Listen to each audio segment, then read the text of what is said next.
With you.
Ooh. Literal chills, literal chills. I have to tell you guys, for some weird reason, I feel like I've just started streaming again. Like today or of recent, it has been feeling like I just started streaming. Like it feels the same way I felt 2 years ago. And for many of you who are seeing this face, you know that this face definitely started casting at this same time. Maybe not the same day, but at this same time 2 years ago. And that being said, I'm going to start off with a very big thank you to everyone who has pulled up to each and every one of my stream and has been supporting me. But anyway, in case you do not know me, my name is Jawad, or actually popularly called Crowns. The name is Crowns, as you can see over there. My name is Crowns, and today I'll be bringing live to you the first day of the group stages of the African Elite Championship. Now, I don't know if you've been following with the tournament, but we've been through a long process. This is one of those tournaments. You know, when it comes to tournaments, right, we always call it the marathon, and that is this marathon that we've actually started, because we've started this all since I think March. We've played group stage, also we've played qualifiers in pretty much every region. We've played in the Northern African region, the South African region, the West African region, the East African region, and I believe the Central African region. And that being said, the top 5 teams from each of those regions have now come together. Oh, sorry, the top 5 teams from each year have come together to play these group stages in order to secure a spot into the finals. That being said, there's 20 teams going to be playing today. We're going to be playing this in a group stage format, which means there's 5 groups, 4 groups to play at a time, 16 lobbies. Top 16 overall qualify. So today is going to be the first day of the group stages, and I am so excited to bring that to you. You're wondering, these teams that Crowns is saying, who are they? Where are they from? I don't know where most of them are from, but I definitely know who they are. That being said, what was I saying? I know who they are. Okay, that being said, and I'm going to show you just who they are on the screen right now. There's been a whole lot of changes in the African region, which is definitely making me so proud, because I can see a lot of teams or different teams getting endorsements and, endorsements, getting sponsored, and to be honest, I'm so happy to see the African region grow. But anyway, in Group A, we've got RILA Insider, Team Apex, Slime 4KT, and Cyclone Shield. Team B, or Group B, we've got Team Exodus, HORZ Esports, EFX, Black Clover. In Group C, we've got Citizens, Epic Bullets, Mad Knight, One Round. In Group D, we've got Desert Flame. It's G3 Temper up there, but it is Desert Flame now. Desert Flame, Vinyl 12, 1 million. Oh my goodness. That is BR Blood Brothers Esports. That's BR Esports. Be My Loot in Group E. Black Cobra, Blackjack ESP, and the Art of Killing Esports. And now, that being said, I'm mentioning these teams, and I can feel the gravity already. I can feel it so much. I can feel that, it's about to get crazy, because these teams in this lobby, like I said, they are the best 5 teams from each region. I can't even say who I've got my eyes on, because all of these teams are not easy peasies. Like, these are teams that know this game. These are teams that know how to play this game. These are teams that know it from the beginning to the end. So I'm looking forward to it. And this is the championship in the AEC, right? The competition we're playing right now. The Q points in the first 2 zones count as 2 points. On the normal ground, or after that, it starts to count as 1 point. So which means any early engagement, any hot drops is actually going to be a lot of trouble, because obviously you're going to be getting 2 extra points per kill. So like I said, all of these teams have to make sure, they're not going to be taking those early engagements. They're not going to be getting themselves into unnecessary troubles. And I mean, there's some teams out here that I know are capable, but as much as I know some teams are capable of clearing or killing people, I'm very sure that even some other teams are just as capable, right?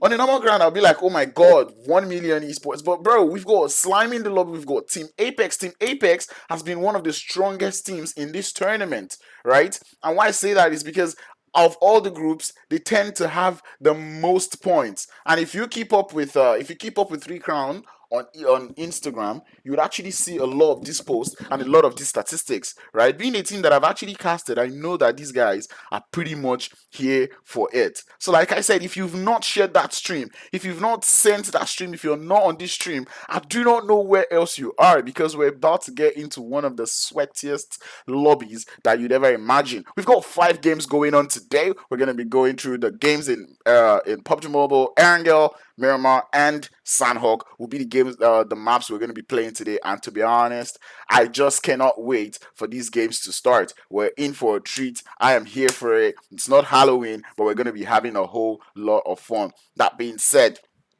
if you're new to the channel, kindly subscribe to the channel. If you've not liked the stream, be sure to like the stream. And like I said earlier, you have to share the stream, because man, this is actually crazy. RILA Insider team. I mean, Group A already looks like, if I'm to pick a death lobby, of which all of these lobbies are death, right? Group A seems to be a death lobby, because in Group A you've got RILA Insider. I believe they were 3rd place from their qualifiers. Team Apex was 1st place from the West African qualifiers. Slime 4KT was the top from the West African qualifiers.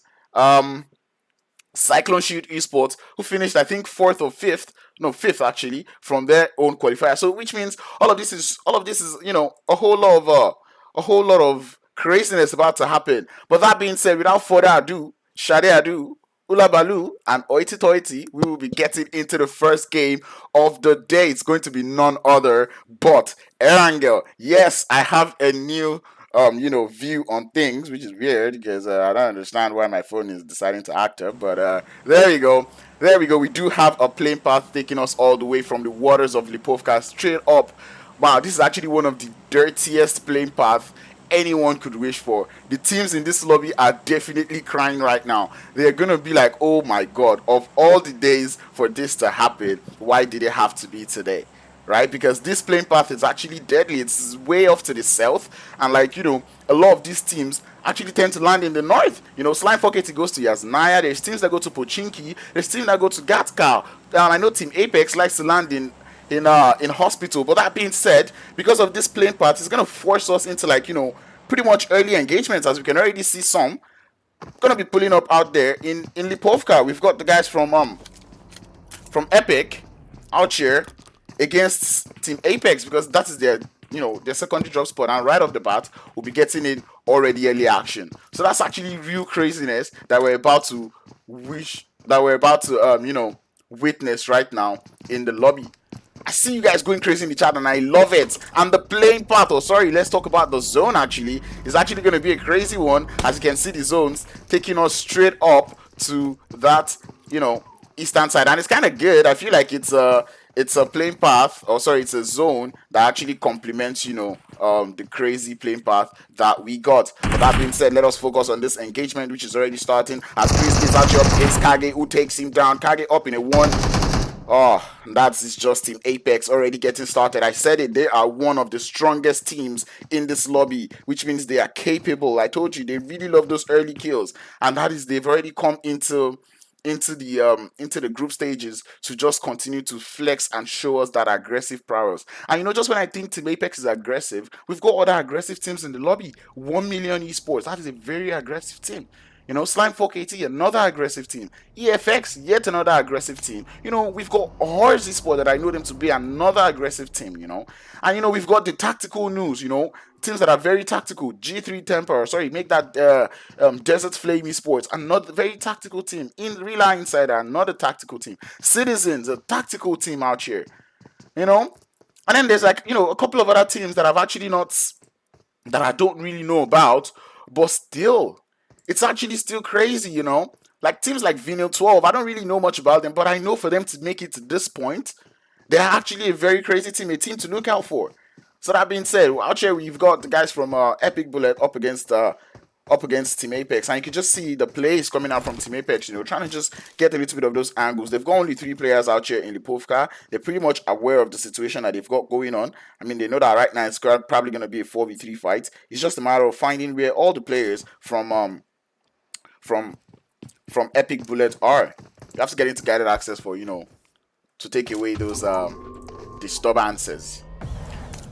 But yeah, I'm actually down. I'm actually down for all of this trouble. I am down for all of the danger. I'm down for pretty much everything that is going to be happening today because, man, I live for this stuff. For many of you that know me, you know that this is exactly what I love. Looking at the zone, like I said, it was very, very western. Oh, sorry, eastern. It's kind of good. A good zone for the playing path that we're given. I think Team Apex are already looking to get closer and closer. Slime 418, yes, Naya. We've got the guys from Cryptics. I said Cryptics. 1 million. Why can't I see them? I saw them playing Kosi like 2 seconds ago. No. Anyway, engagement's already starting. We're not going to be wasting any more time here. As we can already see Professor taking in a little bit of shots. It's going to be the guys from Epic Bullet standing their ground. Like I said, Apex have finally decided to push into this engagement. Shiro is definitely in a 1v2 situation, trying to just, buy himself a little bit of time with the grenades, but it's only a matter of time before the boys from Apex push up onto him. They know they have to cross the road, and that's where it gets crazy. But I kind of like the support coming in from Melio. You can just see him trying to get closer and closer, making sure that he's within revivable ranges, within support range for his teammates. And you can just see them being cautious, Team Apex, because like I said, the kills at this point, they count as 2 points, right? So which means there is literally no sleeping, there is no time to sleep. And here comes the push from Kage and Professor, one of the deadliest duo you can actually have pushing you in a compound. And I'm pretty sure they know there's actually a player upstairs here. And there comes the information. Professor goes in for the push, gets the knock, and the boys from Epic Bullet doesn't get another player. That is another knock out there in the early phases of the game. What did I say about Team Apex? Like I said, they're one of the strongest teams in the lobby. So, it's actually craziness, and I am here for it.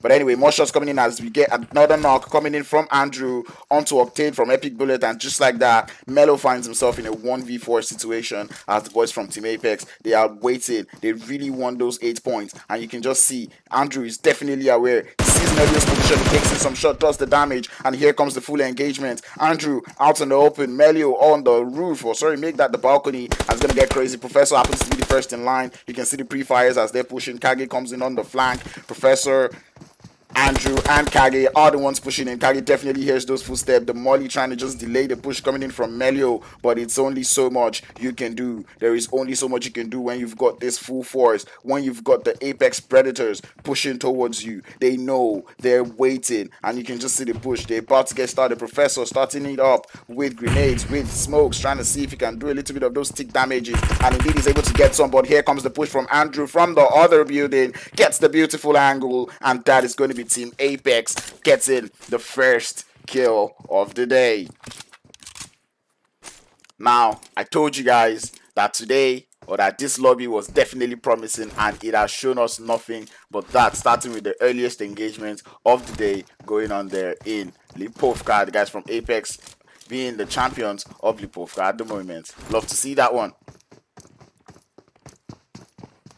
I said I was going to try this to see how my emulator works when I'm streaming. Or see maybe I can actually stream with emulator as we see the guys from Citizens finding their way into the zone. I did reduce the volume a bit because I know it's going to be interfering with my sound before I start hearing someone else's nades. But I think I can do this, and we might just be able to hear a little bit of sound. But anyway, I might not be showing this screen a whole lot, at least not for the whole of the day. It's just gonna be quite a little. I'm just trying to flex it, see what I can do with an emulator. But anyway, we just see the Citizens driving closer and closer to the Lipovka area of the map. Hoping to see maybe they can get closer and closer to the boys from Team Apex. I'm pretty sure they know that a fight probably happened there, and maybe that's what and you see, that's what I was saying about the teams in the lobby, right? And that's what I said about some teams actually being tactical, because we see the guys from Citizens already getting closer and closer, driving, finding their way close to the boys from Team Apex, because they know Team Apex lands in Lipovka. They know they're actually going to find a team out there in Lipovka. You can just see them get driving closer and closer to that point, trying to just do that gatekeeping, and that is exactly what we really love to see from all of these teams, right? We like to just see teams play tactically, and that's what I was saying about Citizens being one of those tactical teams. And man, am I excited for this. 13 teams left in the lobby. Or sorry, make that 12. And we are in for a lot of activity today. But you guys know, as I like to do, I like to run around the map, show you guys pretty much where everyone in the zone is. If you're a fan of RILA Insider, here is their squad. They're out here with Treep, Slay, Matrix, and Zeke, the 4-man squad coming in for them. We have seen Team Apex come in to get the first 4 kills of the day, or to get first 8 points of the day, as we're about to get yet another zone shift.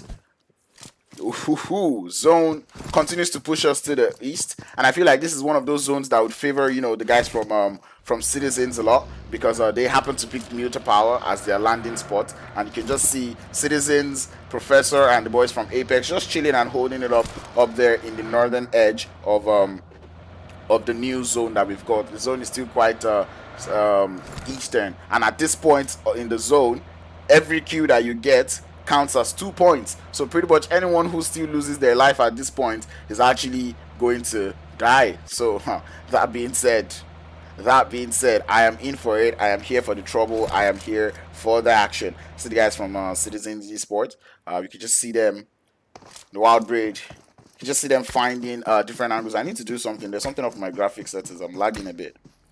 But anyway, Shy Boy already spotting in those little rotations coming in from Team Apex, and that is definitely, or that was the play coming in from them. But anyway, engagements coming in on the south, as we can see the guys from Mad Knights getting started with some of the players from Cyclone Shield as they embark on their rotation. That was my screen, or that was the screen that was up there. You can already see King Gaming taking in some shots, and the fights out there is going to get started in Lipovka, as we can already see Shy Boy being the first man taking in the shots towards the boys from Team Apex. There is the introduction knock, and now here comes the question: what is Citizens going to do? Are they actually going to push up onto this fight, or are they going to keep it? Or are they going to allow that revive come try? TC Gaudier getting into vehicles, and you can just see them preparing for that push. Bego, the long-range maestro for the team that I like to call him, because we've seen that man. We have seen that man in action, and we know what he's capable of doing. You know, that man with the DP28, definitely one of the deadliest persons that I've seen hold that weapon. Anyway, the counter flank is there. Gaudier goes down to Professor, and the Citizens donate one more crate, one more Q point to the boys from Team Apex. That is what, 9? No, actually, 10 kill points, actually, or 10 points to their name. Anyway, rotationals, clusters happening. It's going to be Team HORZ up against Slime 4KT as they spot that rotation happening on that northern edge of the circle. The shots will still continue to fly, but definitely not much engagement is happening at the moment yet, as all of these teams trying to just find their footing in the zone, making sure, you know, they don't get into those early engagements, and it's just those early engagements that I really worry about, you know. But anyways, here comes the shots. Storm gets spotted, but there is Zeus actually coming in for the support onto him. But here comes the rest of Slime 4KT for the support. Pronto down on HP. Klaus has got those nades prepped. He lets it fly. Pronto lets another one rip. The one lands up onto Klaus, and Klaus's own lands close to Pronto. Doesn't quite kill him, but the support coming from the bottom of the team, coming from the bottom of the hill, is actually excellent on the side for HORZ Esports. I don't know how Pronto is alive, and eventually he does get spotted. HORZ Esports losing a whole lot of players in this engagement, but they're not going to mind. They're actually not going to mind, because, like, this is still zone 2. These revives are able to come up, you know. Anyway, the zone does shift again, as you can see. Pronto still down, and the fight still continues with Zeus letting those nade rips. Slime 4KT have 3 players up now. Storm trying to see if he can process that revive up onto Pronto as he comes down the hill. Klaus might just spot that rotation from him, or that movement. And definitely Storm knows there's a player here. The smoke's trying to buy himself a little bit of time coming in from Storm. The cover fire preventing Storm from trying to get that revive onto Pronto, and I think that might just be Pronto's sacrifice for the team. But the 2-piece nade from Storm is wonderful and excellent onto Team HORZ, and now it is just the one player left. No mercy. Are the boys from Slime 4KT gonna show him any mercy? That's the question we've got in mind. As you can just see, these pre-fires, the shots going straight up into those smokes. They know there is one player there, and at this point the kills do not count as 2 kills or as 2 points anymore. You can see engagements going on in other parts of the map.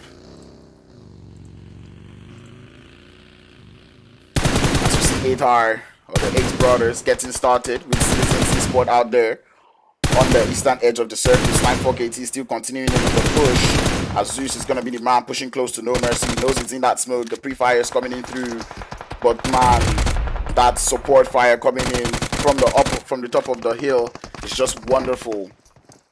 It's really wonderful. Citizens still very close in this engagement. Nagato is down, as the boys from Citizens are still getting started with 8 Brothers. Zeus does go down, but I feel like that, I know that is going to be the end of that engagement coming in from the northern edge of the circle. Revive's going to be coming up out there, but I'm going to be pulling back to the boys from 8 Brothers and, from 8 Brothers, or Big Brothers, something Brothers, and Citizens Esports as they continue in this engagement. Zone getting smaller and smaller, getting crazier. I forgot to take off this. Man, this is actually hard, man. I'm not gonna be moving, bro, because this is a lot. I don't know how y'all do it, but I need a stream deck. Anyway, things are already getting choked up, and this is just zone 3, and this is just what we love to see. And that is what happens when you have these kind of zones, right? This kind of zones kind of like force the movements, forces the players together, because about 20-30% of the zone is actually water. You know? Like, you can just see what we've got going on in the zone, and a lot of that zone is actually in the water. So, like, many of these teams are going to be having a whole lot of trouble, finding a safe spot in the zone. If I were to be a team, I'd actually be sending it straight into Muta Power, just like the boys from Team Exodus are doing out there. Exodus, yet another wonderful team coming in from the West African region. We love to see them every time they are on our screens.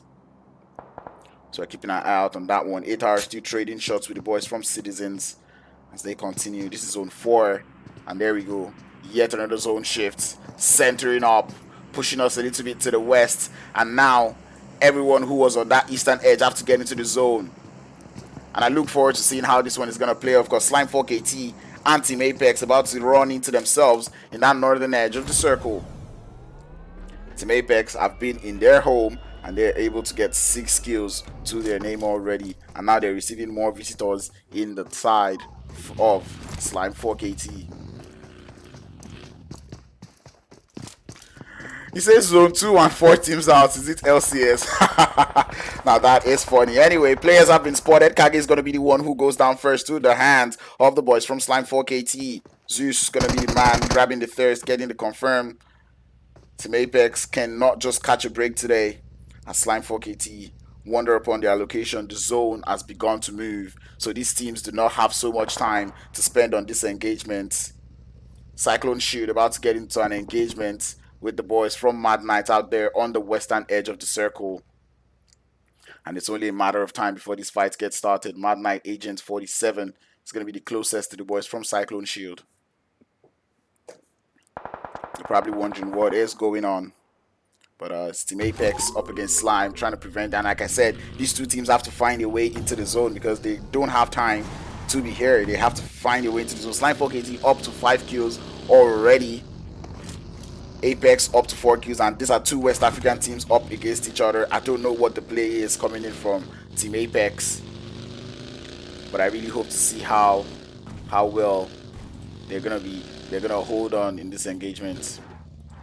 Cyclone Shield, though, they are very aware. Let me take you over there.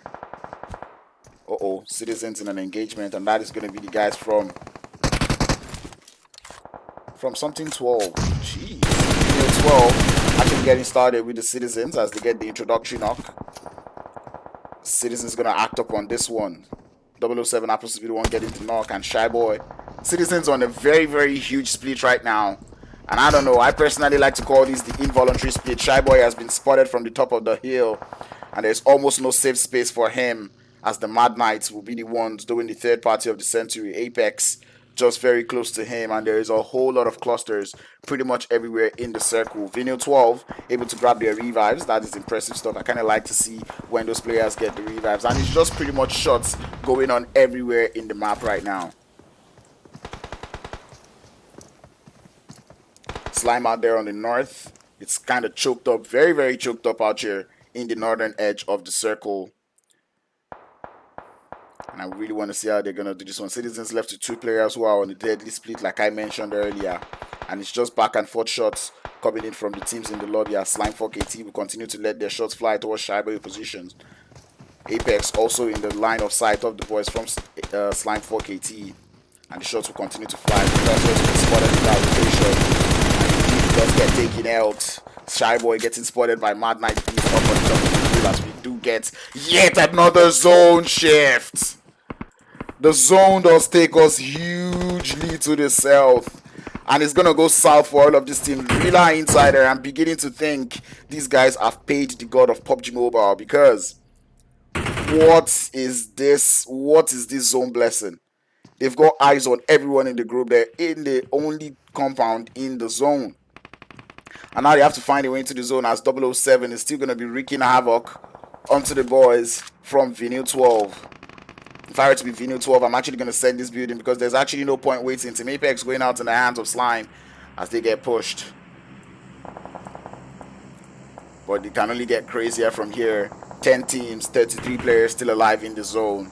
And like I promised, this was going to be crazy. I thought it was going to be one of the sweatiest lobby because the guys from G3 are still aware. They're still awake. They're still in this game. So it's going to get crazy as Slime 4KT change their cursors. And now we'll be facing up against the guys from Mad Knights. Here comes the push from Slime. They've got to the introductory knock. And they might just continue on this push. As you can just see Storm, Plaza, and the likes getting closer. They're very aware. They know there's a team here. But the zone is not going to be permitting them to be here for too long. And more shots are still going to be going out as Mad Knights spot that rotation. I do not even know how these teams can hold it up. Or RILA Insider getting pushed. Or actually taking in the fights to the boys from Team Exodus. And this is deadly engagements coming in through as the shots will continue to go out. Superior does get spotted. EFX going out. 9 teams left in the lobby. This is absolute bunker. Slime up against the boys from the Mad Knights. Storm is letting those nades fly. But how long can he hold up for? How long can he continue to hold the fort? We've seen this man do wonders with the nade. As he continues to look at the boys out there. Here comes the push. Plaza is the one who goes in for the push, but he does get knocked. But Slime able to get the full wipe onto Vinyl 12, and now it's gonna be face your coursers onto the guys from Mad Knight. Revives has to come through though, and it is all action going on this northern edge of the circle. There's also more danger going on the south as the boys from RILA Insider are still letting shots fly. 8-Hour Brothers still alive in this one. 007 might just be receiving a visitor in the hands of Storm. And Slime 4KT having a whole lot of fun in this lobby. They are up to 10 kills already. Plaza spots 007 out in the open. Takes him down. The zone moving again. This is actually bonkers right now. RILA Insider now have the zone. They have the northern edge of the circle. And here comes the trouble because they may have to move. This is actually tough for me though. But anyway, Slime on the other hand, wreaking havoc. 12 kills already in this game. And there we go. Another kill point. Still those boys from Slime. And could this just be Slime's game for the taking? Slime already on the strong foot in the beginning of the game. But RILA Insider still holding it strong and bold. 3 kills to their name. And they're still looking very confident in the game. Zone getting as small as ever. DFE, the boys from Desert Flame, have now begun to let their bullets fly as they face their coursers onto the boys from Cyclone Shield who have to make their way down the hill. This is actually absolutely bonkers. All of these teams have to find a way down the hill as Slime 4KT will continue with the boys from Mad Knight. Here comes the full send. It's going to be Storm the first in line. He goes down to Ammo Win, but Plaza is there for the cleanup. Storm gets thirsted, but the Slime 4KT boys, they are unfazed. They still continue. 15 kills already. RILA taking the push up onto the guys from Exodus. Action getting shot out through the smoke. Kunai gonna be the man in the compound. He's been spotted, but down he goes as the engagements are gonna continue. Zeke the man letting the shots fly. We're down to 5 teams and 14 teams. Oh, sorry, 14 players in the lobby. Make that 13 as we lose yet another player from Exodus. They are the ones in a lot of trouble, and they just have to hope that these smokes are going to be able to, hold it up for them or goes through the smoke. He's able to do work. He's able to continue, but Sleepy or Slay actually, he's not having it. He continues. The nades are landing. It's a 3v1 fight. Exodus up against RILA Insider, and I don't know how Slay got grenades, letting the free fires fly into the smoke. DFE, Desert Flame, they know exactly what is going on. Slime 4KT taking in the fight towards the guys from Cyclone. Shield as Slay continues on the push. He goes down to Ghost. Ghost gets in the thirst, but here comes it's a 1v3 situation. Ghost up against the guys from RILA Insider. Here, where's the push? Uh-oh. And DFE, Desert Flame, will still continue to take those shots towards the guys from Cyclone Shield. It's now Plaza up, the last man left for the side of Slime 4KT. We're down to 3 teams left. Slime 4KT, Desert Flame, and RILA Insider. It is a triangle of love. Desert Flame Africa still have 3 players. I mean, they came in with only 3 players, but they have the most, or actually maybe not the most number of players. They've got 3 players out here. RILA Insider also sitting down there with 3. And Plaza, the solo player from Slime 4KT, out there sitting on the top of the hill with... sorry, it's actually the solo. They've got 15 kills, Slime 4KT, and to be honest, at this point, they've gotten enough points as a winner chicken dinner. At this point, here's the part where we just say, you know what, Slime 4KT, it is okay, rest, relax. But here comes, if Desert Flame actually plays this well, they might just be able to play spoiler onto the guys from RILA Inside as they find a way onto the zone. But they know that there is that one single player up on the top of the hill, and it's going to be none other but Flacco, and that is definitely the thorn in the flesh of Desert Flame. They know that Desert Flame. They know that. Oh Jesus! Desert Flame knows that Plaza is the only person who can prevent them from getting into the zone, and you can just see Boydin getting closer and closer to Plaza's position. Plaza is definitely aware. Can he throw the nades? But RILA Insider already starting their own push on the top of the hill, and I kind of like the play coming in from. And look at what I was saying, right? I did say RILA Insider happening to be one of those tactical teams in the game, and they're just out here proving me right. You just see them, and I really love the play coming out here, bro. And you can just see here's our little triangle of love. I'm not quite used to this one. This is so hard. I never thought it was going to be this hard. Plaza's still alive, and it's just a matter of who moves the most. Who's the zone going to push first? That is what we've got going on here. RILA Insider still have a 3-man team up. Oh, okay, that works. Oh, and this works too. Okay. Alright. Anyway, smokes coming out, and I believe those are Plaza smokes. That man is the king of the hill right now. He's got his eye on everyone, and I believe 6 God has been spotted by him, but he's very, very aware of this push coming in from the guys from RILA Insider, and he's trying to be as vigilant as possible. Matrix is very aware of his position, and everyone's greatest fear right now happens to be Plaza. Isn't that crazy? Is that not crazy? That's so crazy. Wow. That's so crazy. Anyway, Plaza decides to stand up, but he gets taken out, bumped aside by Flacco. We are down to the ultimate 3v3. It's the showdown between Desert Flame and RILA Insider. Both players or both teams not quite in the zone. There is no source of cover. They have to keep moving. And this is just where it gets crazy. Nades already flying through. That was a close one onto Flacco, but it's not just going to connect. Desert Flame trying to hold it up. They've been quiet all day. They've been making those silent moves. But right now, here comes the part where he's going to play. 6 God definitely has a very interesting angle. And I'd like to see just how well he can play with that angle as he continues to go prone up on the top of that hill.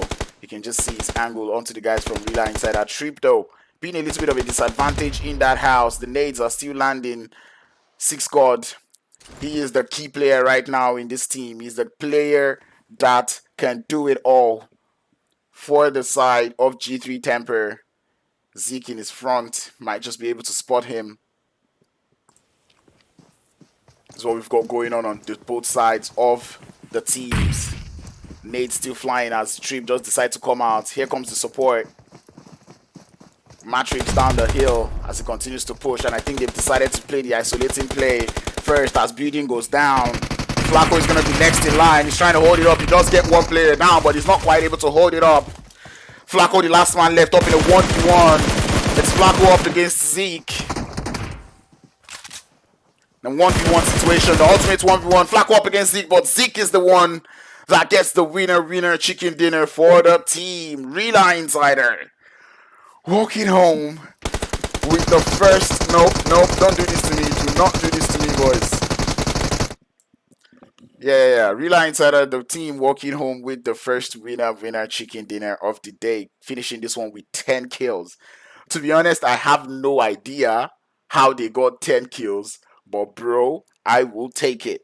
That was very, very interesting to see from the guys from RILA Insider. 10 kills and a winner chicken dinner. They did get blessed by the zone, but they played it tactically. That is what we know this team to. Yeah, we know this team for being tactical, for being that tactical team. And they've come here today to show us that, you know what, Crowns? You are definitely not wrong. Desert Flame Esports, like I said, another tactical team, finishing in second place with 7 kills to their name. I don't even know how they got this much kills. I know they actually did get some of the players from they did get all the players from Cyclone Shield. So I think that's 4 kills from there. Okay, yeah, now it makes sense.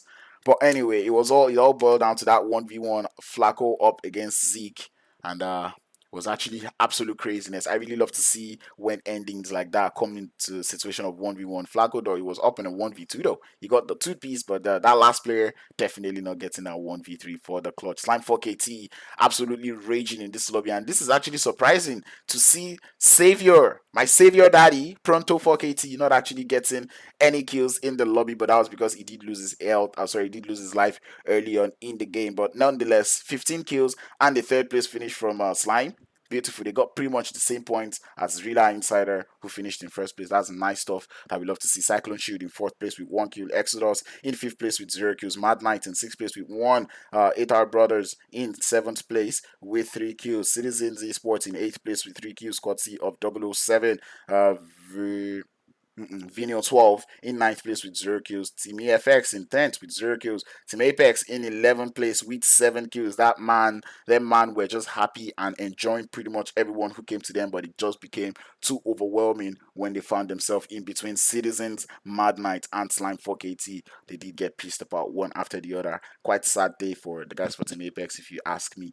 HORZ Esports in 12th place with 1 kill, and 13th place is going to be none other but the Epic Bullets, who went out in the heavy hands of Team Apex early on in the game.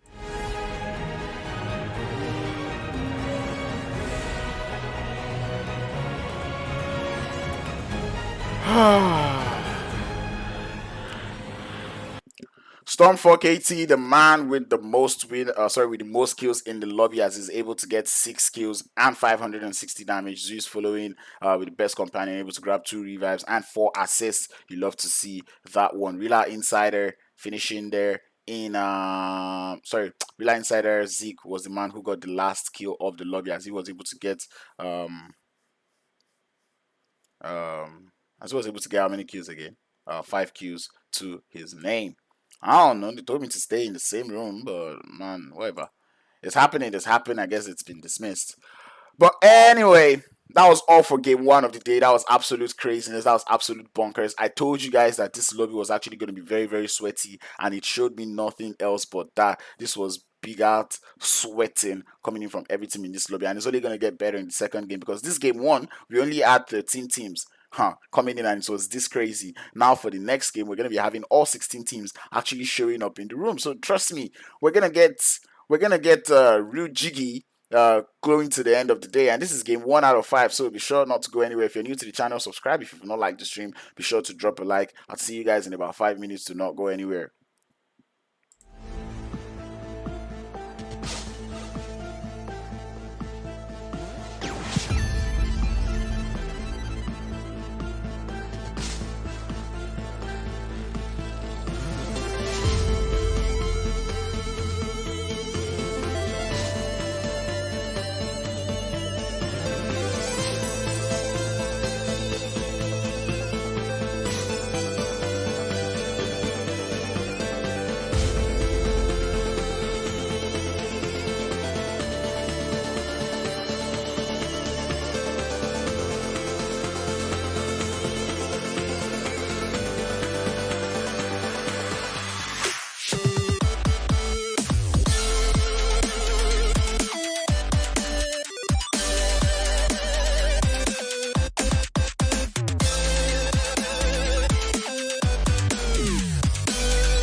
like I would always tell you guys, when the timer hits YKTV, it means what? It means you know the flipping vibes, bro.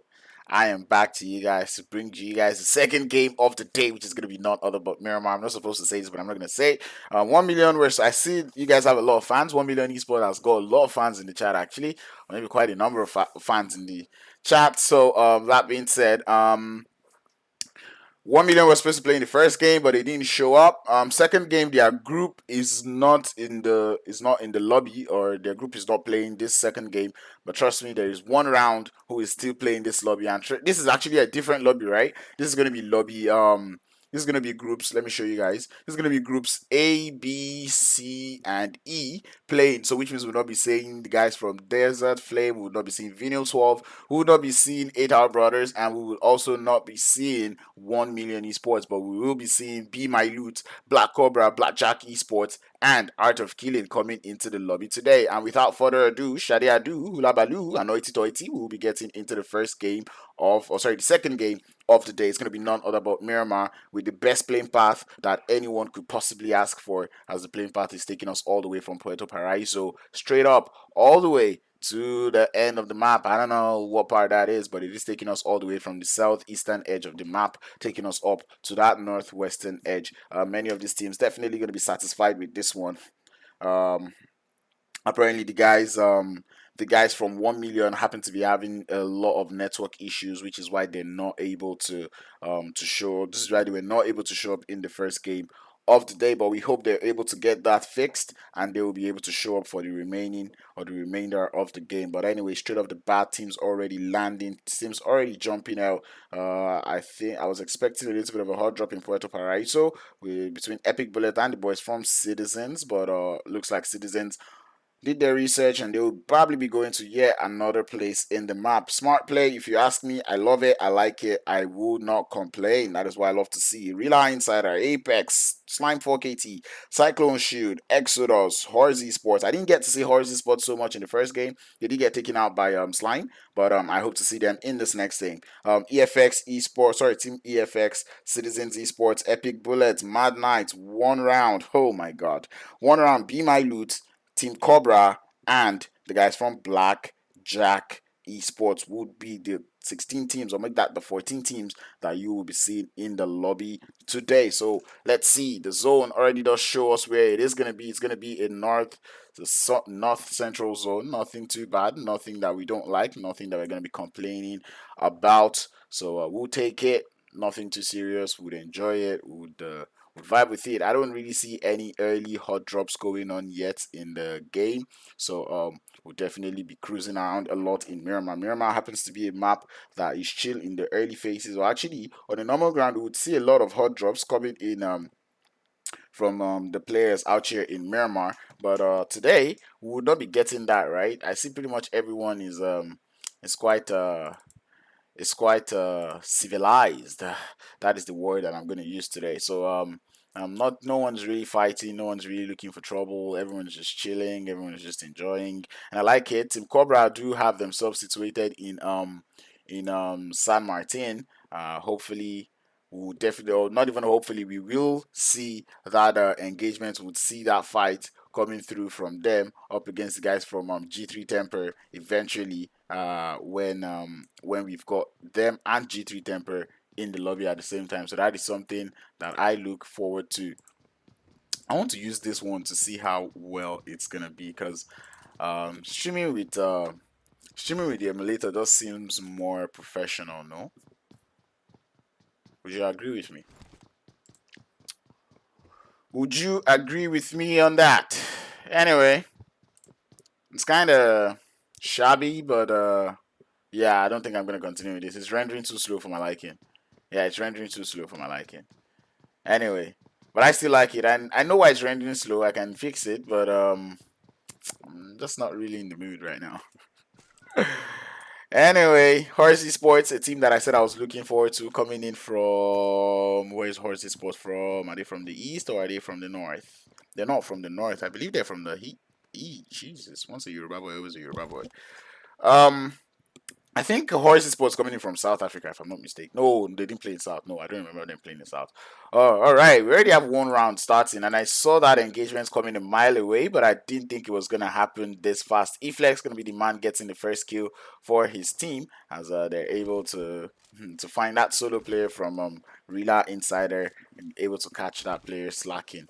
I actually wished and hoped that was not gonna happen that way, but unfortunately, things like this happen, and it is quite inevitable. But anyway, we do see the guys from Team Cobra moving closer and closer to Hacienda del Patron, where we've got the guys from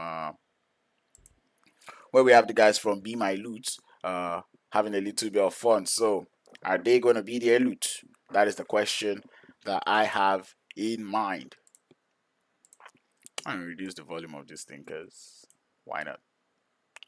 But anyway, pretty much rotations everywhere. That's what we've got going on. Unfortunately, Fimble Winter, I cannot play Amapiano songs or, all them type songs because this is a monetized stream, and if I do play those kind of music, I'm gonna get banned. So, or it's gonna get copyright struck. Whatever. Sure, I cannot do it. Anyway, we're just gonna be chilling in Miramar. I'm gonna be running you through all of the teams. Sadly, I don't really remember where all the teams are from. RILA Insider, a team that I know for sure, they are from that southern South African. They came in from South Africa, and they are out here in the group stages to represent the south of Africa. RILA Insider, they've got Slay, Zeke, and Matrix holding it up. They did also win the first game of the day in Miramar. In Erangel, as they're able to finish with a winner chicken dinner and 10 kills to follow along with it. Team Apex, a team that we saw wreak havoc a little bit, or in the early stages of the Erangel game, everyone seemed to want them. We see them out here just chilling and enjoying their lives, having a little bit of fun. They're a team that is coming in from the western part of Africa. They are representing Nigeria. We can just see them out here in the lobby chilling around on the junkyard. Man, this is actually quite ballsy loot, right? They're looting the graveyard, Minas Generalis, and a little bit of La Bendita. In case you don't know what I'm saying, look at the split they've got going on here. It's in Apex. And that is one very ballsy split, if you ask me, man. That is very, very ballsy. But anyway, it's Team Apex. I'm not too surprised. They've got Kage, Andrew, Chaser, and Blessing, and Professor gonna be the team coming in today. Slime 4KT, another team coming in from West Africa, the pride of Nigeria, pride of Africa. As we see them, Storm, Pronto, Zeus, and Plaza. It's gonna be the four-man team they've got going on today. CLS, I like to call them the underdogs. Cyclone Shield coming in all the way from West Africa. You can just see them chilling. They happen to they came in. They came in third place. Fifth place or fourth place actually from their regional qualifiers, which was from the West Africa region. They are also out here representing Nigeria. Mad Knights able to get themselves one kill that they will be cruising and enjoying with. I forgot to increase my game sound, so you guys have definitely not been hearing shit all day. But yep, I got it back up. But yeah, Mad Knight, I would come to Mad Knight when it's their turn, right? Anyway, as I was saying, Cyclone Shield, I like to call them the underdogs. They happen to be a team that I believe, or I would say are, they're kind of, I wouldn't say new, but, they're not a team that we've always been seeing. They're just that new team that just came off. So that's why I like to call them the underdogs. But they're actually out here making it to the group stages. Definitely them players are proud of that one. Team Exodus, PNPL Bride of Nigeria. They're coming also from the West African region, from Nigeria. Wow, so many teams from Nigeria. Team Exodus coming in, they finished fourth place from their regional qualifiers. They did a whooping fifth place, final day performance in the regional qualifiers to actually get themselves to this to the group stages, which is something that I really enjoyed to see from them. Next in line is going to be HORZ Esports coming in from, I believe it's not Central Africa, it's going to be East Africa, as Blackjack Esports are going to be getting started. I know Blackjack Esports to land in the south, right? And I didn't actually see them taking any engagements, but right now it's going to be the guys from Epic Bullets who found them rotating through Los Leones. They probably did not get that memo. But Los Leones, pretty much a no-go area when you've got the likes of BJE in the zone. In the game. Anyway, Zodiac is going to be the one suffering the havoc of that one as he does get thirsted. Zone still getting smaller and smaller. Once the zone shifts, I'm gonna get the map off the screen. Yeah, there we go. We do get another zone shift to the northern edge of things. I have lost count on what zone this is. Voila, because my game is glitched. Not because I'm a noob or anything. Not because I'm a noob. I believe this is zone 3. No, this is actually zone 3, zone 2. I think this is zone 2. Yeah, it is zone 2. Nah, man, I'm actually not a noob. It is zone 2. Yeah. But yeah, I'm gonna keep running through the teams like I was doing because like no one's gonna get any closer. The zone is still quite far. Miramar happens to be a map where everyone can chill, where everyone can just enjoy. But HORZ Esports running into a little bit of shots as they continue their rotation straight up into the off-center position of the zone. So I like to say, like I said, HORZ Esports happens to be a team that I know to be quite aggressive. They do know how to turn up that aggressive switch, especially when it comes to this player out here, Klaus. He's one player that I really know about. I know that guy definitely OP. EFX, Team EFX coming in. I like to call them, maybe I'll call them the Undertakers. My screen is not taking me there. This game, man, I'm lagging. Jesus. I say, Jesus, what a life. I cannot bear this anymore. Because what exactly is going on? 241 MS. Anyway, I do see a little bit of engagement seeming to be brewing between the guys from one round and Exodus up in that northern edge of the circle. And I'm gonna just turn up the sound a little bit for that one, as Kuna is gonna be the one facing up against Venom. He does go down, and the guys from Team Exodus losing one player already in that engagement. Ghost spotted on that movement as these guys gonna be claiming 2 points to their name. And just love to see that one. Eflex trying to see if he can form up into this engagement. He's going to be pushing, and I think he will spot Ghost on that motion. My phone's network is not the best, which is why we're watching this on the emulator side of things. But this engagement is about to pretty much get started out here as one round, letting their presence known in the lobby up against the guys from Team Exodus. Team Exodus out on a very huge split on the top of this hill. Players are just getting picked up, right? And they're stressing me. My ping is actually bad on my phone, which is why we're using the emulator, because it's kind of better the emulator right now. But anyway, Team EFX finding their way into the circle, but they will be taking shots out from the one round. Wow. To admire the stability on those ones. Star L to do that much damage, but that player is pretty much shield glitched, and you're most likely not going to be getting that knock.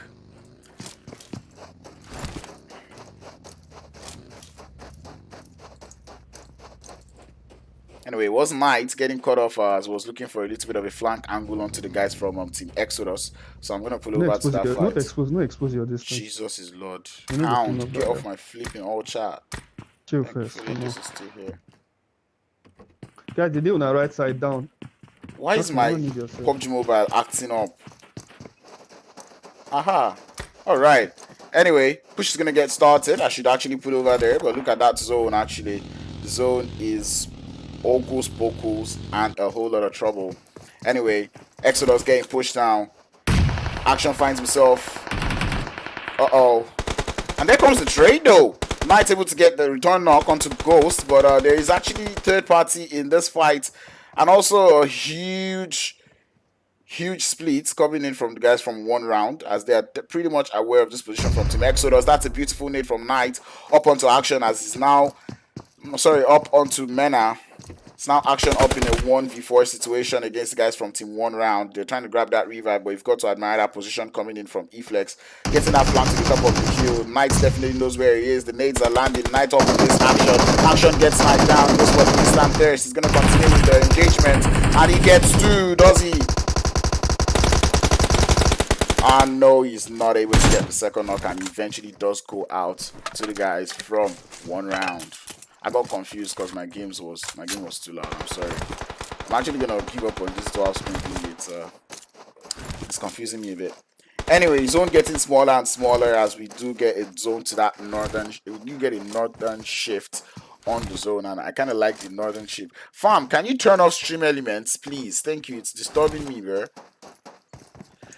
Long range engagements are going to be happening, but Team EFX is going to be receiving visitors in the side of Blackjack Esports as they get caught on rotation. And here comes the send.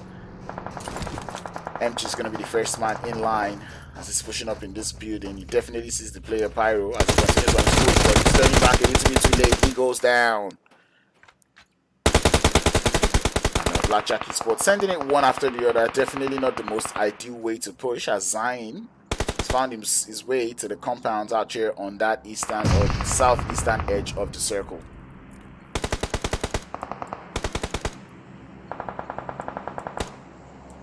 Anyway, a lot of engagements coming in, and we're going to be focusing on this one between Blackjack Esports and EFX, as are many of the other teams finding a way to rotate straight into the zone.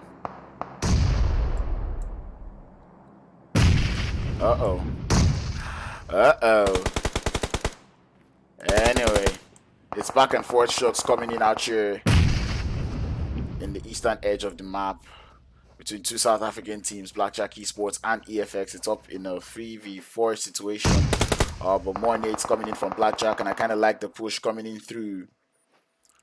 As we can see, Superior trying to form up. It's a beautiful nade from Zane to get the second knock, and now Blackjack Esports have the advantage on this push, as Superior also getting spotted out there on the forearm. It's beautiful play coming in from Blackjack Esports. I was criticizing them for it, but it eventually does look to be playing out well for them. But Team Apex are out here to play third-party kings, as Blessing is going to be the one getting the intro knock in that fight. We've got two fights going on out here, as Citizens also starting an engagement up on the east against the guys from Cyclone Shield. Man is going to be the one in a 1v2 situation. They're out here in the Oasis as the zone continues to move. Team Apex out here still hoping to play third party in this fight between Blackjack Esports and EFX, but EFX definitely losing a whole lot of players in that one. Blackjack Esports going to be getting their thirsts as we wait for this push between Citizens and Cyclone Shield, and there he goes. Bego is going to be the one getting that knock up onto Manny. I don't know why I'm showing Bego on the same side, but it's not easy. Anyway, Slime 4KT coming in from behind the guys from Citizens as they hear those shots. They hear the fight starting, and they're going to be coming in for the third party of the century. Zone still looking as dangerous as ever, as we're going to be having a little bit of engagement on that southern edge of the circle, where we've got Be My Loot getting started with the guys from RILA Insider. Engagement about to start. Be My Loot happening to move closer and closer. Matrix is going to be the one receiving them as visitors, but he's up in a 1v2 situation against HR Soka. But he's got support from his teammate, and that is going to be the two knocks. The introduction of the third party has been activated, and it's beautiful play coming in from RILA Insider. But the third party is eminent as Team HORZ gets started with the COBRA team. All of this is happening in that southern edge of the circle. It's a beautiful nade to get the confirm, but here comes the push, the follow-up push. Klaus from the top of the hill gets the knock. Team COBRA having one player on the off angle. It's excellent as Zard gets the knock. And he's going for the second knock onto Klaus. Almost gets it. Letting those shots fly, but the off angle and third party coming in from Mad Knight is going to be stopping the parade, ending the show, ending the way of things, or the life of the boys. Man, I'm definitely not focusing on this game. I'm actually going to stay focused now, I promise. I promise Team HORZ has to get their revive as a Slime 4KT going to be the one playing gatekeepers onto the guys from Citizens out there on that northwestern edge of the circle. Blackjack Esports and Team Apex getting closer and closer to each other. Solos scattered everywhere in the map, but we still got a lot of engagement going on in this southern edge. Oh, is that a 1 million player I'm seeing in the map? But that's okay. He's playing for one round. Okay, he's just got the wrong insignia going on here. Anyway, Mad Knights happening to be the one in the whole lot of engagement right now, as Team HORZ have to find a way to push them. Both teams actually in the zone, so it's pretty much just a push for just for those Q points. We're out here in zone 4 with 10 teams left and 27 players alive in the zone.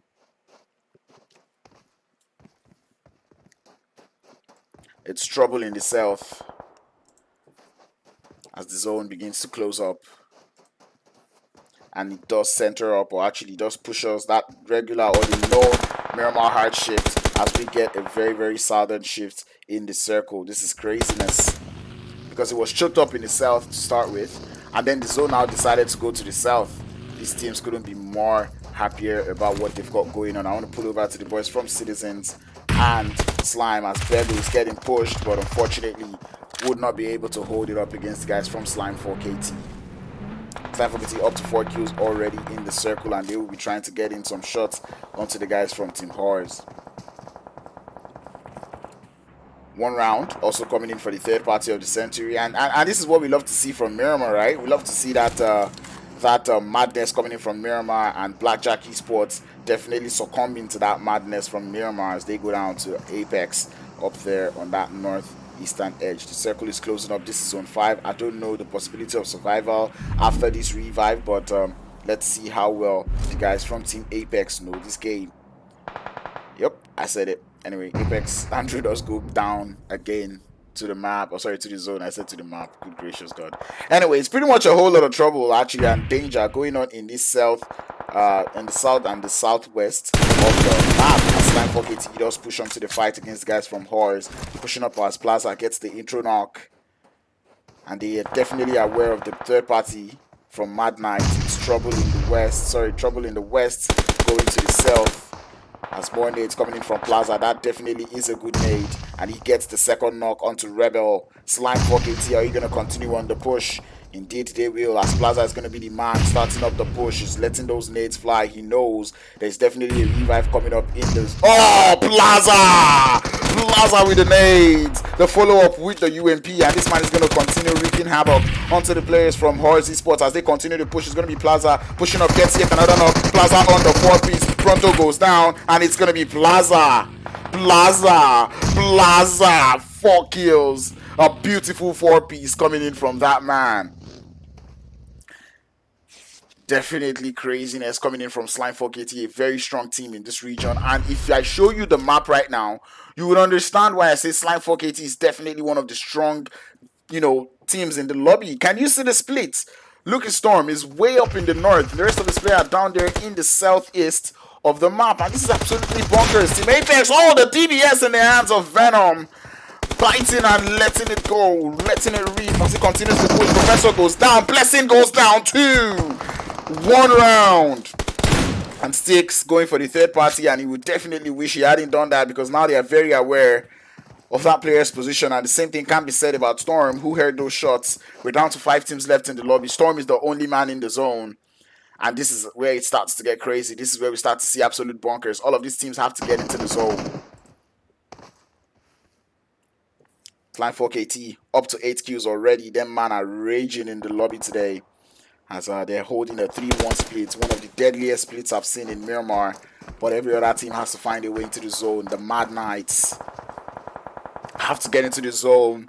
The boys from RILA Insider have to get into the zone. 1 round Esports also have to find a way to get into the zone.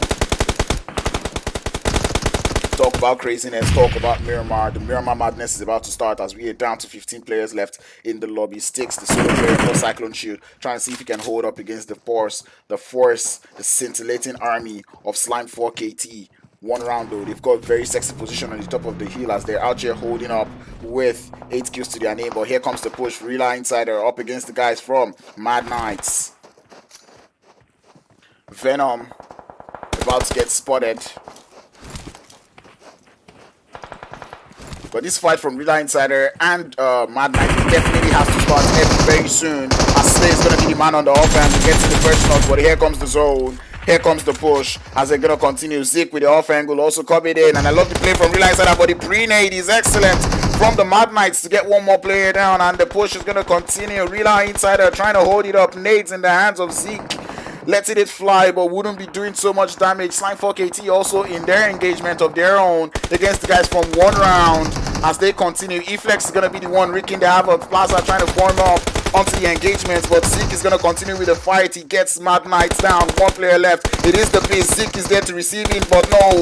That man, the Beast, gets him down. Where is the last player for RILA Insider? Nowhere to be found, as the boys from Mad Knight are able to win that engagement, pulling over straight back to the boys from Slime as they continue that engagement with the guys from One Round. This is definitely the winner chicken dinner deciding game or deciding play, as Zeus, the last player up against the guys from One Round. Can he hold himself up? He's trying to go for the Allahu Akbar. He does the suicide play. He stands up, he pops, but he goes down. 1 round. A lot of damage being done. But now it is literally a 1v2 situation, as Mad Knight have got the Beast, the last player up, but he doesn't have the zone. He has to run. He has to run and gun. He knows where that one player is, but they know where he is too. Has 1 round. Esports coming in to grab the second winner chicken dinner of the day. A shit ton of kills. I need my toes to count this one. That is what? 14 kills and the winner chicken dinner from 1 round. I said it. There is no team that you can actually sit down on. You cannot sleep on any of the teams in this lobby. And this team has showed me. They've actually showed me. Like this lobby is only going to keep getting better. Don't you guys get it? You don't get. It's going to get better. 1 round Esports finishing in first place there. Mad Knights following confidently in second place with 7 kills to their name. I love the way they played that one, and that push on to RILA Insider. I really thought RILA Insider had the advantage on them there, but one way or the other, the boys from RILA Insider were able to hold themselves quite confidently, keeping their head up. Actually, the guys from Mad Knights were able to hold themselves quite confidently against the guys from RILA Insider. I love to see that on. Slime 4KT holding the 3rd place course this time, as they finished 3rd in this game once again with 8 kills to their name. RILA Insider in 4th place with 5 kills. Cyclone Shield in 5th place with 1 kill. Team Apex in 6th place with 3 kills. HORZ Esports in 7th with 3 kills. Blackjack Esports in 8th place with 4 kills. Citizens in 9th place with 1 kill. Team EFX in 10th place with 1 kill. Team COBRA in 11th place with 1 kill. Epic Bullets in 12th place with 0 kills. Be My Loot definitely were not able to find any loots in the game today, as they finish in 13th place with 0 kills. And Team Exodus going out first in 14th place with 1 kill to their name.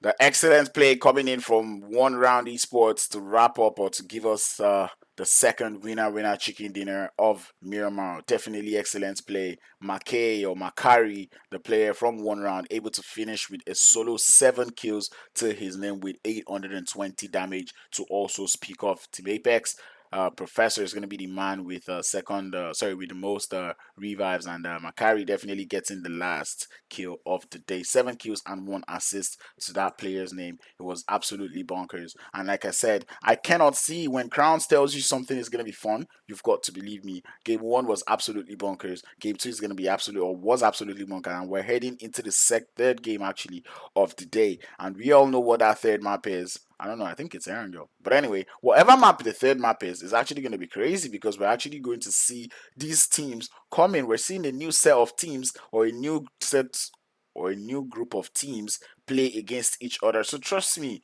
it's going to get real crazy. It's only going to get better from here onward. These teams are already getting to know the lobby. They're already knowing how they're going to play. So trust me, we're in for a lot of trouble. But I'm not going to keep you here. I'm not going to be talking too much because I've got to get into the next room. That being said, be sure to drop a like on the stream, subscribe to the channel if you've not, and stay active in that chat. Crowns will be right back with more AEC content.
All right, huge apologies to everybody. I know that was quite the wait.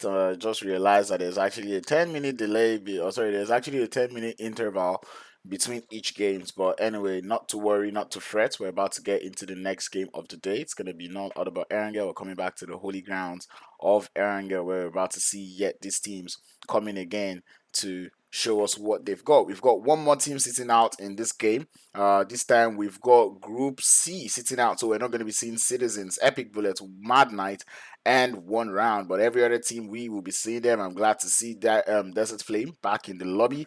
They were close to winning the winner when chicken dinner in the first game. Let's see if they still got what it takes. Vino 12 also coming back into the game, and 8 Hour Brothers will also be back here to play. Every other team we're still going to be seeing. We've seen them before, and we're still going to continue seeing them today. So I'm looking forward. I'm looking forward to enjoying my time with them. Looking forward to see what they can show us in the second Erangel game of the day. Let me know in the chat, who are you rooting out for? Who do you think is going to win this game? Who are you here to support? That being said, there is a giveaway on the stream. The giveaway question, you just have to answer the question correctly.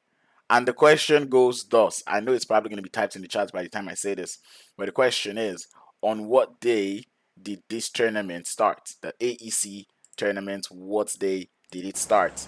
While you guys tackle and rack your brains about that, we will be getting into the first game of the day as we start. Six God says, someone send me codes, please. Wait, what? G3 not in the room? Oh, they're not here. Come on. Come on.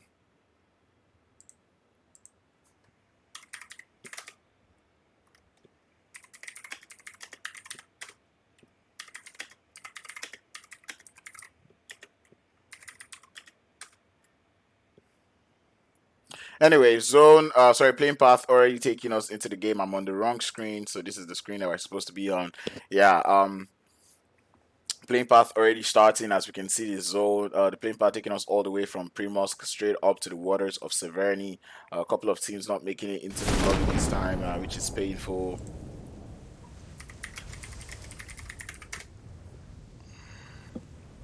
Anyway, which is quite painful to see. Desert Flame Esports that I wanted to see, unfortunately, we're one of those teams that would not be in the lobby. But the zone definitely gonna be making up for whatever pain I feel, because that is a southern zone that does seem to have a huge chunk of water and the military base in it. So I'm actually looking forward to seeing how this game is going to play out, because for many of you who know this PUBG Mobile game, you know that it gets crazy when the military base gets involved. So I'm looking forward to seeing how well these teams are going to play in this military type circle. This is actually crazy, and you can already see teams like COBRA and Exodus finding their way over to the military base. I do know the Exodus boys to land in the military island, so this time, but I think later or getting to the Sosnovka military base very late this time. I kind of feel for them, but it's going to be a whole lot of chaos today as this game is getting started. Blackjack Esports out there. Blackjack Esports on the outskirts of Zarki, which is quite surprising. You don't see that every day, no? Anyway, there's pretty much respect of the drop spots coming in from all the teams, and I kind of just like the plays coming out from all of these players out here. As you can already see, even the boys from Slime 4KT deciding not to go to Yasnaya, as they will be running and driving straight up to that eastern bridge to make sure that they can cross over to the other side of the map just before anyone gets there. And that is just beautiful play, understanding the lobby. And I feel like with the way they play, they're most likely going to be heading over to Novo Repnonye to continue their looting phase. First stage of action that we'll definitely be seeing would be around the military base, where we've got Team COBRA up against the guys from Team Exodus. The fight is about to get started over there, so I'm going to be pulling over to that part of the map. Team Exodus are the team who are getting to this point late, as you can just see them forming up into this engagement. Fight is going to get started real soon, as Team Exodus finding their way into the military base. They've already received some welcoming shots from the guys from Team COBRA, so now they're very aware of what they are dealing with.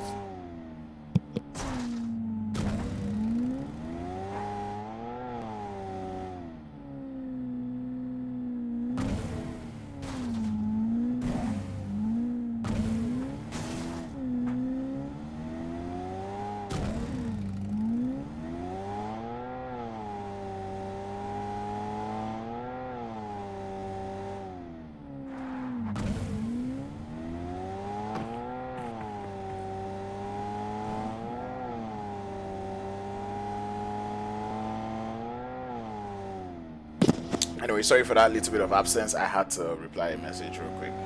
But anyway, the question is still there. The question is still down there. Alright. The question is still out there in the chat. I want to keep my eye out on the map a little bit. The guys from Exodus have been driving around for quite a while, and I think, well, everyone's going to be having fun on the military base, so no problem. Slime Forget is going for a little bit of a split loot. Actually, I'm keeping my eye out on them because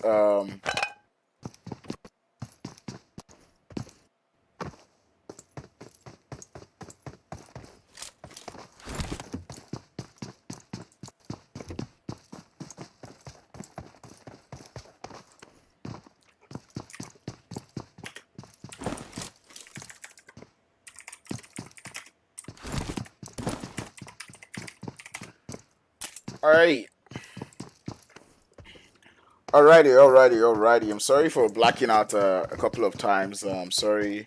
This is why I need a co-caster. Anyway, my sound is okay. For the person saying sound in the chat, I can hear pretty much all the sounds alright. I know I didn't reduce the sound of anything coming into this game, so no worries. I think I get what you're saying. The analytics is gonna show because I wasn't talking. I muted my mic for like 2 seconds, so the game not hearing anything would assume that the sound is not it's not just what you need. But anyway, I'm still gonna keep talking about this zone because this is actually a military island zone, and you can already see teams finding their way to that military base. And you know why I like this game, right? There's a possibility that you know. Oh my God, Zuli! I forgot to send you the. I knew I wasn't sending link to somebody. Sorry about that. Anyway, RILA Insider out here, getting into the zone from that western bridge, and nobody is quite camping the bridge yet. But like I said, this is actually a zone that could still go either way, right? Left to me, I don't even know what I would advise these teams to do, right? Because like you could cross over to the other side of the bridge, and the zone would decide to do its thing and go straight to another place. So trust me, it's actually going to be a whole lot of trouble.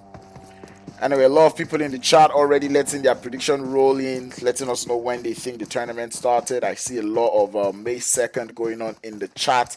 So Prototype Esports in the chat is going to be the one telling you the day or who got the right answer. On my screen, Agatha's May 2nd came in first. Toxic Trap Zone came in second. I don't know how many people are going to win or even what they are going to win, but I just know there is a giveaway that is going on. Anyway, zone is still I'm gonna take this off, so you know, I just want you guys to get a general idea. Hey, it's baby. What's going on? That's my game disconnected.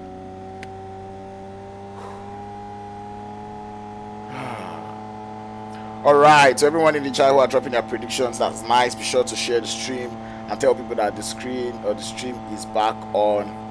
And I think Agatha's World is probably the one who's gonna win this giveaway, as she got the dates first. But anyway, this car sound is disturbing me, so I'm gonna put away from him.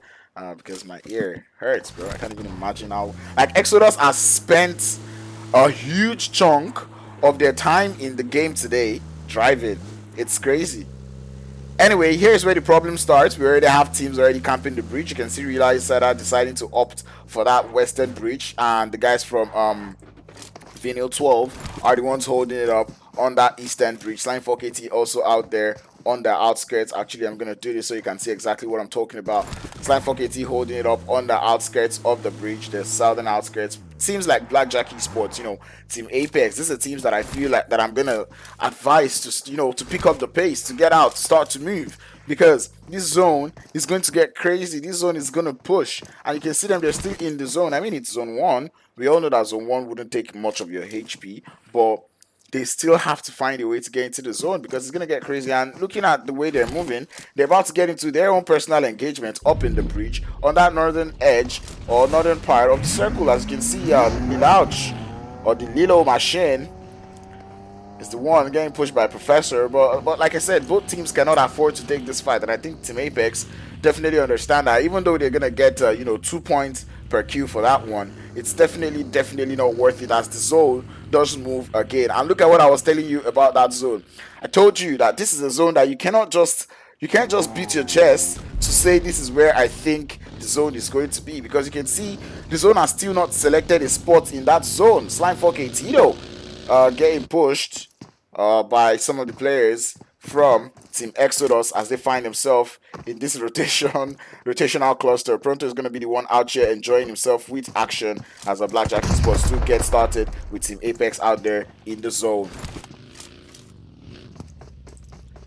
Engagement's already starting as we have Pronto up against Kunai. He's able to get the knock. Down he goes. Action is going to be the first one going down as Team Apex start the full-blown fight up against Blackjack Esports out there in the zone. Phoenix is going to be the one firing the shots towards Kage and Blessing out there on that northern edge. Slime 4KT still out here with the guys from oh my god, how am I forgetting the names?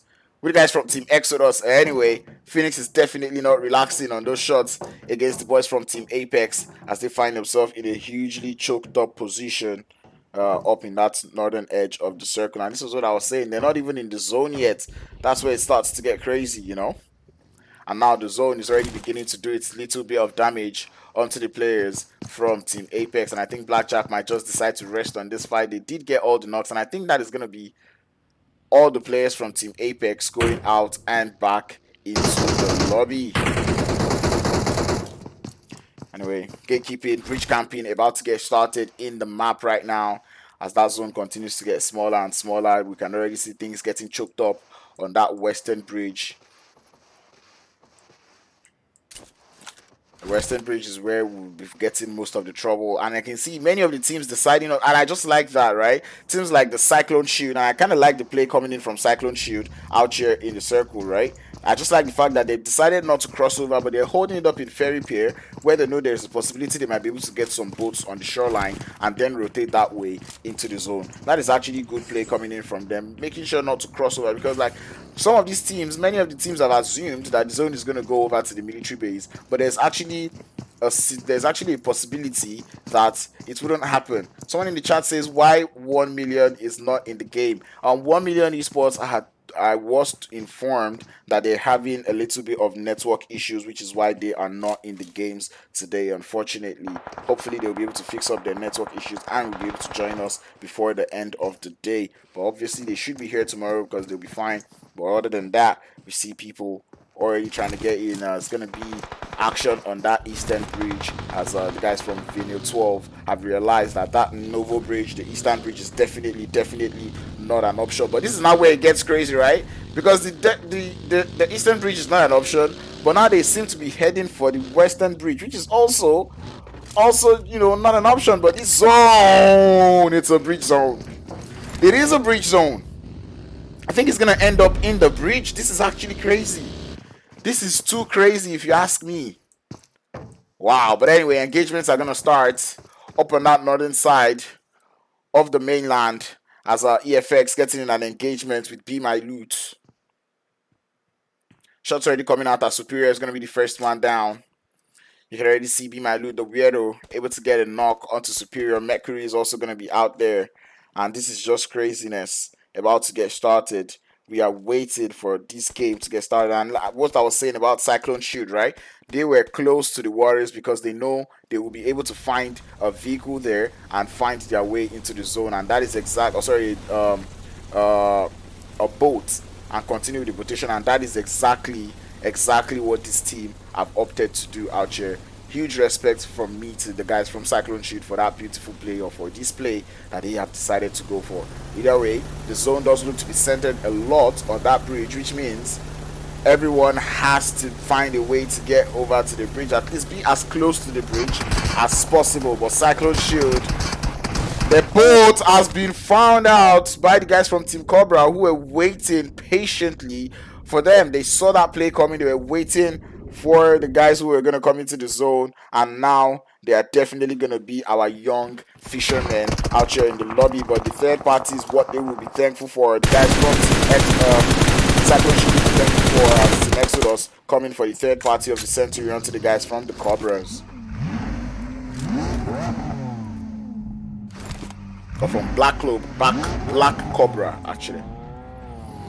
But anyway, Black Cobra Black Cobra realizing the situation they're in, realizing that they have to get into the zone, and you can already see them making those zone and rotational movements. That is beautiful and exactly what we love to see, as the zone has already begun to close up.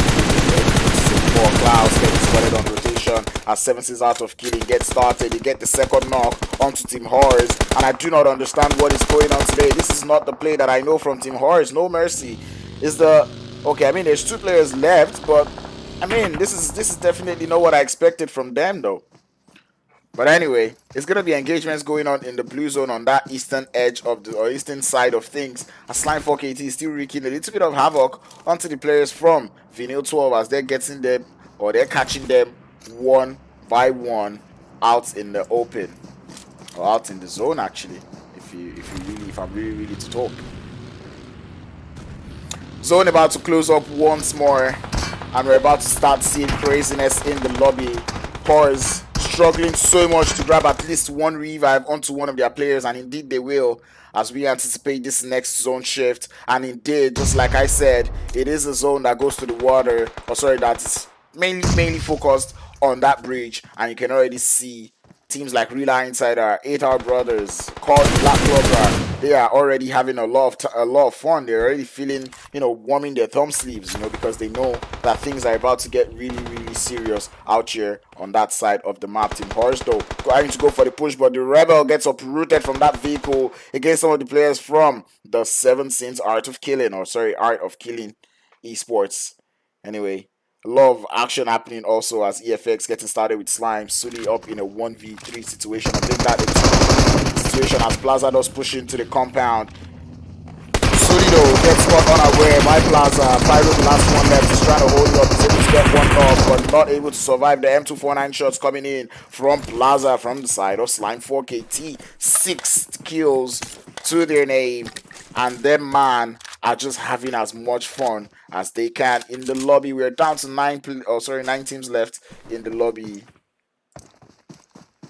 Remember, I'm still taking your predictions. Who are you guys rooting for? Who do you think is going to get home or walk home with the winner chicken dinner, as action and trouble seem to loom in the northern edge of things, the northern side of the circle, where we've got 8R Brothers up against the players out there from what? Art of Killing?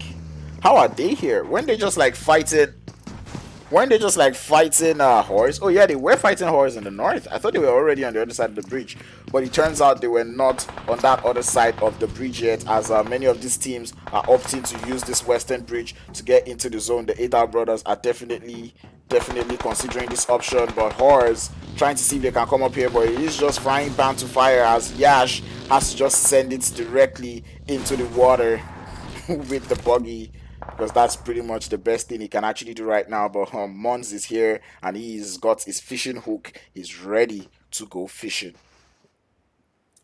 Zone is going to keep getting smaller and smaller. The guys from Cyclone Shield all drowning and bleeding out in the waters. Long range engagements going on that southern edge of the circle, as the guys from RILA Insider are getting pushed by some of the players from Team Exodus. The push is being initiated, and Zeke is definitely aware of what is going on that side, but the shots are going to continue out here on the northern side of things, as Team Art of Killing has been spotted. As a sexy hit from Busam to send both players back into the lobby. 8R Brothers definitely playing this one well. Nagato, the man from the Akatsuki, finds himself down, but he will definitely be revived. Our Storm is having a whole lot of fun driving his vehicle on that northwestern side of things. It's going to be My Loot being the victims against Slime 4KT. Storm is down though, but here comes the rest of the team from Slime. They've lost Storm in that engagement, but they don't mind. They will continue on the push. It is a 3v2 engagement right now. Slime 4KT up against the players from Be My Loot. There's also a little bit of action happening on the shorelines, as Blackjack finds himself in the midst and in trouble with some of the players from the Black Cobra. Zeus does go down in that poorly timed push from Slime 4KT, but it is a 1v1 situation. Pronto up against S7 Loose Boy, but this man has got a nade being prepped in hand. It's a beautiful nade. It doesn't connect. Here comes one revive. It's a 1v2 for Pronto trying to see if he can hold it up, but unfortunately not quite able to get any of the players down. He's very low on HP, and he's gonna go down. And Be My Loot have made them their loot. They stopped to their words, they stuck to their name, and they will continue to wreak havoc in the lobby as more shots will be starting, or more fights will be starting on that southern edge. Like I said, the guys from Blackjack Esports find themselves in a whole lot of trouble up against the Cobras. The guys from Team Exodus, though, still being a little bit shy out here, especially against the players there from RILA Insiders. They're out here on the south. Both teams have to find a way to get into the circle, and you can just see them getting into their vehicles. Exodus deciding to forfeit this fight, not going for any more trouble, as they realize that the zone is beginning to push in. We're down to 6 teams left in the lobby, and this engagement is going to start out here on the south, as the boys from Team Exodus have sent it into the vicinity. RILA Insider are happy to receive them as visitors. Slay is going to be the first man in line, but the nades are beautiful from Kunai to connect, to do the damaging blows onto the players from Team RILA Insider. And Kunai has got his vehicle ready, drive it in. The nade goes out, but it's a little bit too long. Kunai is going to be the first in line. Zeke from behind is going to be the spoiler, as he's able to get one player down from Exodus. It's beautiful play coming out here from but the third party spelling a whole lot of danger for RILA Insider. Kunai finds Slay in the smoke. Zeke is the last player left, and he has to run and gun it into the zone. He's got one smoke and he's pushing up against Ghost. The zone is just right behind him. Ghost is being a little bit passive on this one. We've seen Ghost lose a fight like this against the guys from Team Apex, and he's making the same mistake he made the last time. And Zeke is going to continue and uproot him in the grass. And down and bye-bye to the boys from Team Exodus. And I was saying it, right? I've seen Ghost in this kind of situation, and I say he's making the same mistake that he made the other time when I saw him in this situation, and that has beaten him again. Anyway, RILA Insider will be able to grab the revive onto 2 of their players, getting themselves at least almost a full reset, as we now find ourselves down to just 4 teams left in the lobby. Team COBRA, though, have a very sexy position in the zone, but you cannot count out the guys from 8R yet, as they seem to be having a lot of fun. But as I say that, even Be My Loot are still out here. They still need more loot to their name, and you can already tell that they're not willing to stop anytime soon, as they have now found their way up onto the shoreline zone, about to move again, and we do get yet another zone shift. And look at that zone favoring the guys from 8R and Be My Loot. Now we start to ask the question, who walks home with a winner chicken dinner? Who are you guys rooting for at this point? Who has got the best way? I think 8R Esports happens to find himself to be in a more favorable position in the zone, but RILA Insider are the team that I pity the most, as they find themselves in a whole lot of trouble, especially given that COBRA boy getting spotted out there on the south. I'm keeping my camera on RILA Insider because I really want to see how they're gonna make it into the circle. 8R though trying to take on the fight against some of the players from Team COBRA, as they start the full send onto the bottom of the bridge. Is this full send actually going to pay off for the guys from Team COBRA? That is what I've got my mind on, because RILA Insider now, they have that little bit of they have that little bit of confidence that they can actually get into the zone. But here comes Team COBRA though from the bottom of the bridge, as he gets spotted out there by one of the brothers from 8R. And here comes the rest of the push. Nagato gets spotted in the floor. Mon still alive. He's got his eye out.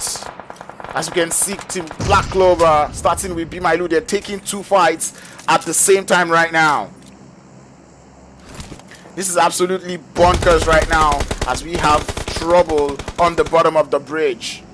Hamodi trying to see if he can hold it up one way or the other. RILA Insider are making it into the zone, but they've got Zeke as their last player left, and it's pretty much almost the end of the line for them.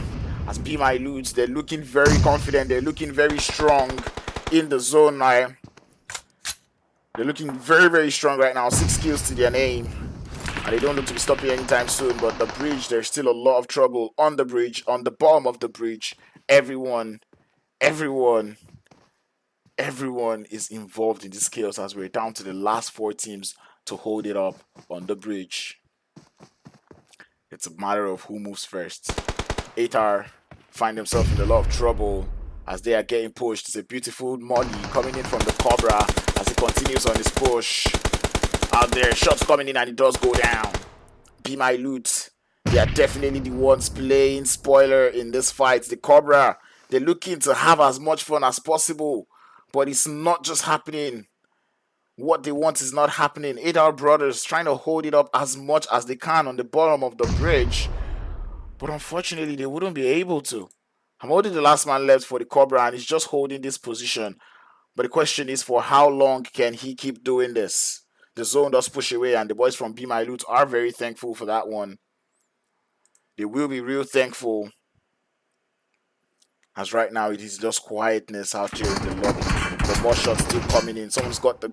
Like I said, it is a breach zone, right? So it's kind of very hard to maneuver around. Mons, though, he's in a very, very tight spot as he has to get into the zone. And he's got two teams right in front of him and no more bullets in his M416. He has the Devil's Weapon to make up for it. But the question is, how well can he wield that weapon? It is the weapon of Devils, but he's got two squads in front of him. 8 kills already for the guys from Team 8R. Be My Loot sitting down on 6. Team Cobra sitting down on 7 kills. It's a 3v3 V1 as RILA Insider has still got that solo player Zeke alive in this one. He has to start making his way into the zone, and you can just see him snaking it till he makes it. He definitely has a little bit of idea of where Cobra is, and there we go. This man has started with the Devil's Weapon. He spots one player trying to go for 2. He's not quite able to get it yet, but he's going to continue with his push. But the third party of the century not helping matters for Mons as he tries to go back, but he goes down to Be My Loot. 3 teams left. RILA Insider, Zeke coming in for the third party, and down he goes. Team Cobra left to just 2 as they now find themselves in a 2v3 situation. Make that a 2v3 situation against the guys from Be My Loot. And Be My Loot are definitely ready for them, as you can see Drago on that beautiful off angle. Spider on the bottom of the bridge, can he do it? That is the questions we've got in mind. Everyone's attention is focused on each other. Both teams holding it up on the edge, but here comes the shot. One knock coming in from Cobra as Weirdo goes down. Loser Boy gets spotted in the grass, and just like that, Drago is the last one left. He's being spotted by Cobra, but down he goes, and no, he wouldn't be able to hold it up as the boys from Black Cobra would walk home with the third winner chicken dinner of the day. Sweeping it away with 10 kills. You love to see that one. Every team is doing so well on the Q points, especially when it comes to the winner chicken dinner. And these are just normal Q points that I can see. We're not even talking about kills that happen in the first 2 zones, man. That was actually crazy. 10 kills and a winner chicken dinner going over to the Black Cobras. Gotta love that one. Give them the accolades that they deserve. They've come in here to show us what they're made of. Be My Loot, definitely living up to the name. I was calling them out in the last game, and they're like, Crowns, you just gotta relax. We're trying to find our footing. And indeed, they have found their footing as they're now up here in second place with 9 kills to their name. Third place is going to be none other but RILA Insider, keeping up the consistency. RILA Insider. This team, I would continue to admire them. But anyway, we're going to be talking about that one later, as we've got 2 kills to their name and third place. Not the best of kills, but definitely good position points coming in from Zeke there. 8R Brothers tried so hard to hold it on the top of the bridge, but they got overwhelmed by so many enemies. They were on the top of the bridge, which was where there was problems. And by the time they tried to go to the bottom of the bridge, the guys from Be My Loot are like, where do you think you're going? And took all of them out. But anyway, 8R Esports not going down without a fight, as they were able to get 8 kills and the 4th place finish. Exodus being very passive as they finished in 5th place. Team Exodus, especially Ghost, this one goes out to you. I said it, you have made that mistake before, and I wouldn't like you to make that mistake again. And indeed, he did make that mistake again. I am pained. So bro, do not. So we know that I know that I'm sending that one to you. So Ghost, I'm calling you out. Either you stop hiding behind trees, or you start to be a little bit more confident. Blackjack Esports holding it up quite nicely until they had to run into a little bit of an unfortunate situation with what team was it? Not Apex, actually. I think it was Slime later on. I don't know. Anyway, they finished in 6th place with 2 kills. Slime 4KT have finally broken the 3rd place curse, but this time they finish in 7th. in 7th place, but not going down without a fight. They were able to farm a lot of kills, especially early on in the game, as they finished in 7th place with 7 kills to their name. Love to see that one. 7-7, just like Plaza. HORZ in 8th place with 1 kills. Art of Killing Esports in 9th place with 2 kills. Vinyl 12 in 10th place with 0 kills. Team EFX in 11th place with 0 kills. Cyclone Shield in 12th place with 0 kills. And Team Apex finishing 13th place with 1 kill. Kinda, Team Apex, now you know what it feels like to get killed early on in the game, no?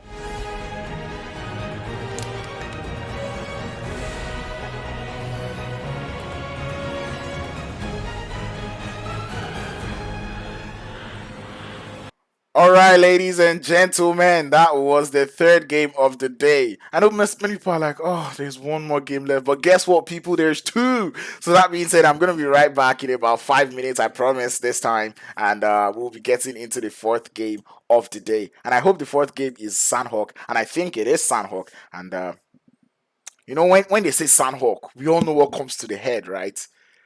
The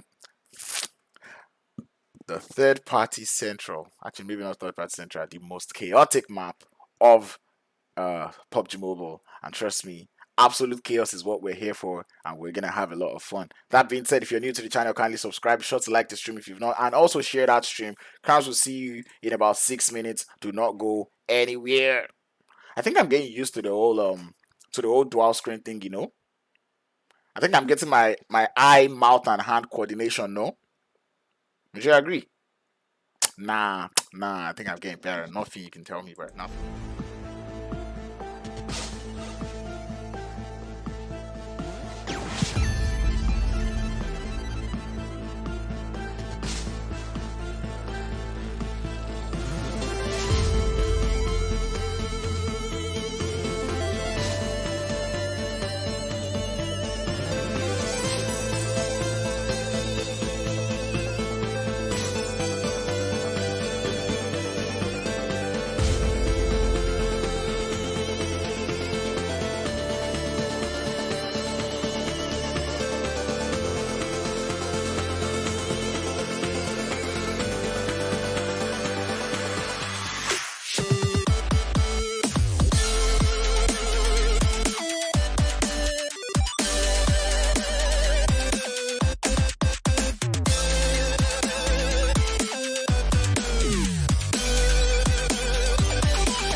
sorry guys. Did I say I was gonna be back in 5 minutes? Nah, trust me, that wasn't me, bro. That was definitely not me. That was someone else. I don't know who that guy is. That guy be impersonating me. Yeah. All right. For some reason, I can still hear songs, so I'm gonna stop it. That being said, welcome everybody to the fourth game of the African Elite Championship. This is game 4. We're going back into the sandy dunes of Miramar, so we're just going to be having fun in the Miramar Madness, the map of madness. We saw the absolute chaos that came with the first Miramar game, where we saw one round finish that game with the winner chicken dinner with about 13, was it 13 or 14 kills? Somewhere around there, but they had double-digit kills. So that being said, we look forward to seeing them again. I don't think they're playing this match this time, but because we're going to be seeing a different set of teams. So let us check to see what teams we're going to have playing this game today, or sorry, this time. For this match, we do not have Group B, so we're not going to be seeing Team Exodus. We're not going to be seeing HORZ Esports. We're not going to be seeing Team EFX, and we're not going to be seeing the Black Cobras. The Black Cobras... No, Black Clover actually. We're not going to be seeing those 4 teams. We've not seen Black Clover at all today, and we really hope they will be able to show up tomorrow. But anyway, in the lobby today, we're going to be seeing Black Cobra. Okay, now there's too many Black, and Cobra seems to be hard for me to pronounce for some reason. But anyway, we're going to be getting the guys from Citizens, Esports, Epic Bullets, Mad Knight, and One Round back in the lobby to play this time. So yeah, One Round is gonna play this game again, and would see maybe they are Miramar gods, show us what they've got going on in Miramar, because the first I think they won the first match. No, they won the first Miramar match. Yeah, they won the first Miramar match. So let us see if they're gonna actually be able to do the same for the second Miramar match. That being said, if you are new to the channel, I don't gotta say it again, you gotta subscribe. Be sure to share that stream at this point and tell people that, oh guys, the match is about to start soon. So that being said, stay safe, stay connected. We're about to get into the game.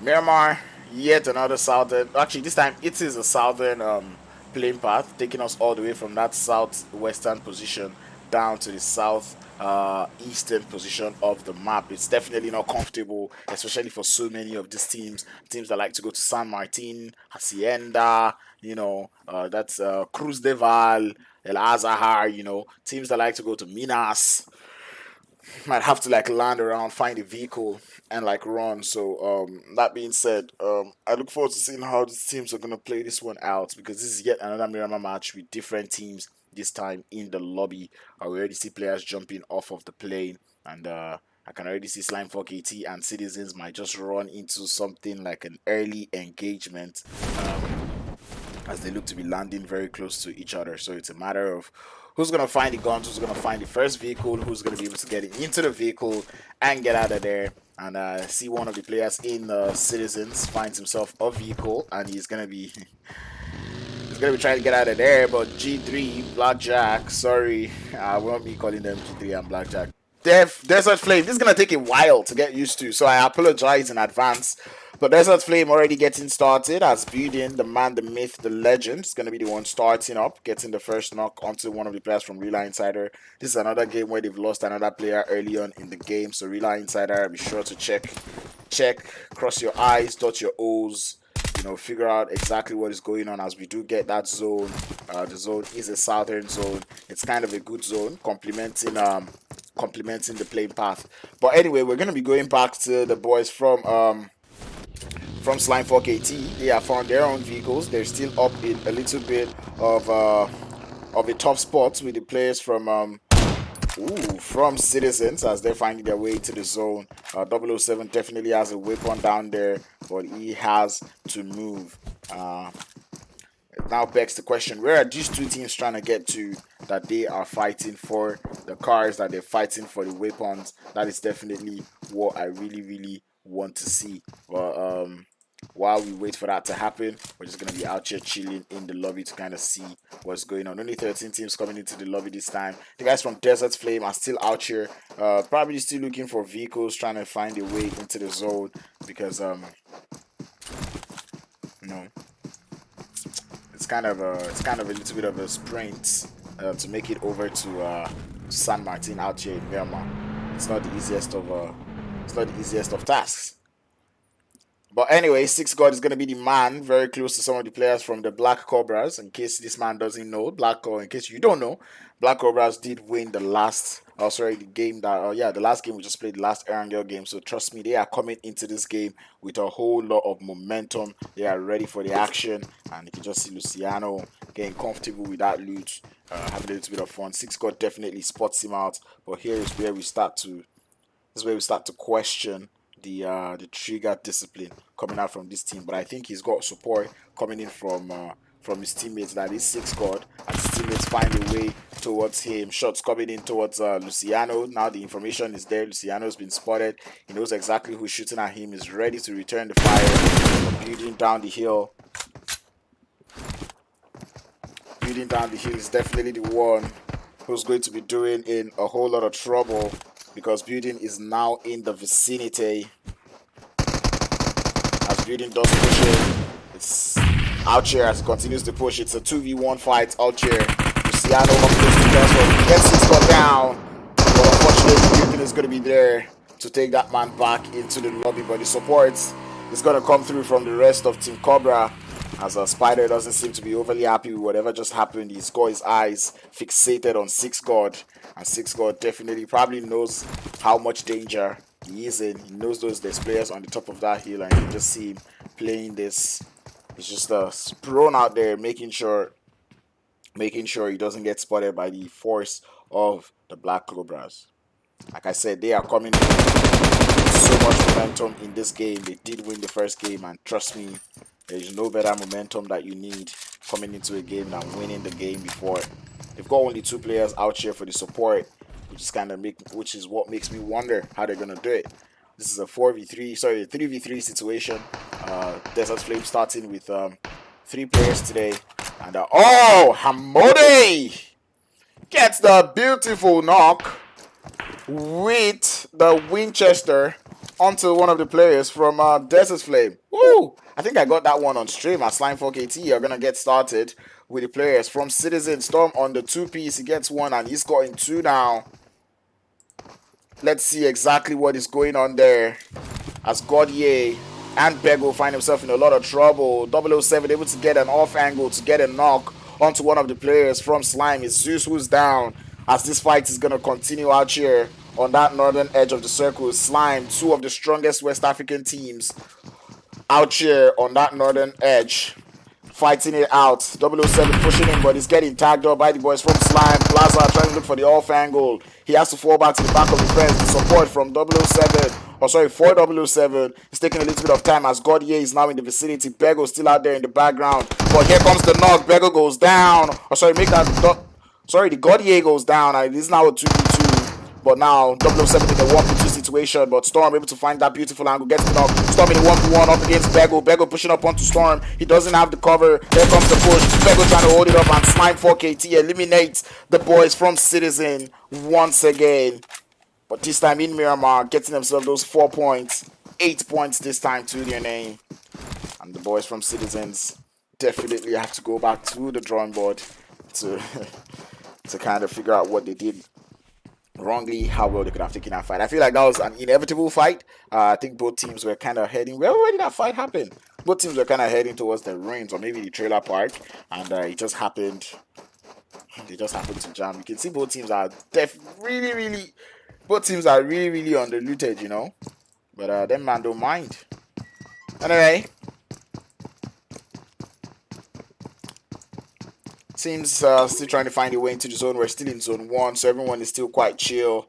I do see Blackjack Esports out here in Los Leones. They've got company. It's going to be the 8-Out brothers. Hopefully they're going to be receiving them with welcoming arms. Epic Bullet out there in Puerto Paraiso on that southern edge of the map. Cyclone Shield holding it up straight up in the center of the circle. Mad Knights having fun in Picado. Art of Killing coming in from Monte Nuevo. The Black Cobras out there in the far north, as they're holding it up in San Martin. Fortunately for them, they wouldn't be jamming the guys from Desert Flame, as Desert Flame have decided to go to they've decided to go to Power Grid this time and not stress over going to San Martin. Just gonna love it. You can just tell that these teams are actually keeping an eye out, right? Desert Flame definitely watching the stream to know exactly where teams are, know where they're gonna be, where to land. You know, and that's just beautiful to see. I was actually expecting that engagement. You know, I was expecting the hot drop in San Martin from Desert Flame and the players out there from Black Cobra Africa, but fortunately we did not get that one happening, and that is just what I love to see. Trouble does seem to be looming out there in in Los Leones, as Zayn has started the engagement against one of the 8-hour brother Husam, who finds himself very close to him, and Zayn's support is definitely here. He's got the nade in hand, trying to start the fight. Husam making sure to just get out of here, because like I said, each kill in the first zone counts as 2 points, so trust me, you don't want to be the one recording 2 points for a team. I mean, it almost makes you feel like you're valuable, but at the same time, you know.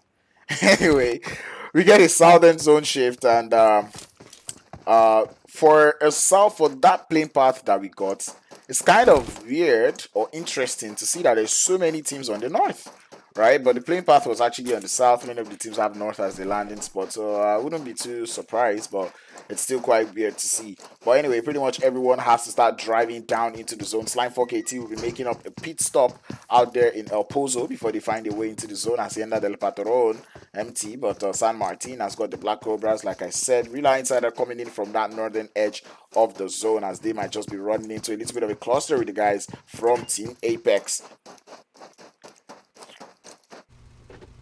And the zone definitely doing its number. The guys from Slime 4KT, one after the other, as you just see them suffering the wrath of staying in the zone for so long. But anyway, all of these teams, like I said, their priorities right now is to get into the zone. This is zone 2. The kills still count as 2 points each, so pretty much anyone who's getting a kill at this point is definitely counting as 2 points to them. This is the 4th game of the day, so after this we still have one more game to go. We have seen 3 beautiful games today, and we're about to start the 4th one out here. Man, here comes the chill part of Miramar, and you guys know what I like to do in the chill part. I like to check on all the teams. RILA Insider definitely not coming in so strong today, or into this 3rd game, but it's kind of, or into this, yeah, this is the 3rd game, but it's kind of like, you know, interesting to see the way RILA Insider has played today. Even when they lose players, they're able to still hold it up as a 2-man squad, as a 3-man squad. So I'm actually not even going to count them out of this Miramar match, at least not yet. Team Apex coming in this match with only 3 players. We will not be seeing the Hokage. I used to count that man as one of the OGs in this game. He is still one of the OGs in this game. Very strong player on the side of Team Apex. Let's see what they can do without him. Slime 4KT enjoying their 8 points, but they're still out here drinking a little bit of the blue juice in El Pozo. Sadly, for them to spend so much time outside the zone, they do not have meds, and I think Plaza might just be going down once again to the play zone. And this is Miramar, right? You can't just drive away in Miramar like, oh, let me just drive and get into the zone, because that's not how it works here, you know. It doesn't really work that way, because pretty much the terrain is not the best. Anyway, the Black Cobras finding themselves in a little bit of an engagement up here in the north. They're not quite in the zone, though. They're on the edge. They are out here with some of the players from Be My Loot, and we do know Be My Loot. They really, I feel like it was, they had a reason. They had a reason for naming themselves Be My Loot, because anything that has to do with loot, they are in for it. But Team Apex, they're gonna be receiving visitors, and they have to grab these kills right before the zone closes. Andrew trying to get the first knock. He does. Suko trying to get the return knock, but he's not going to be able to get it, as Blessing is there for the excellent cover fire for his teammate. But guess what? It is that one player, Professor, finding the last 2 players for Be My Loot, as the weirdo finds himself going down, and Team Apex definitely making sure they're going to grab these early kills before that zone closes. And now the zone has closed. That kill is not going to count for Team Apex. Be My Loot. 1 player left is gonna be Bape, and they're just gonna. I was just hyping them up, gassing them up, and I think I may have. Is this what Caster Coursing means? Because I think I may have just Caster Coursed them though. But anyway, Bape is gonna try to at least grab himself a little bit more point as he starts to push up onto Amodi. Amodi hiding behind the vehicle. Bape trying to hold it up, making sure to clear this fight before the third party from Team Apex come through.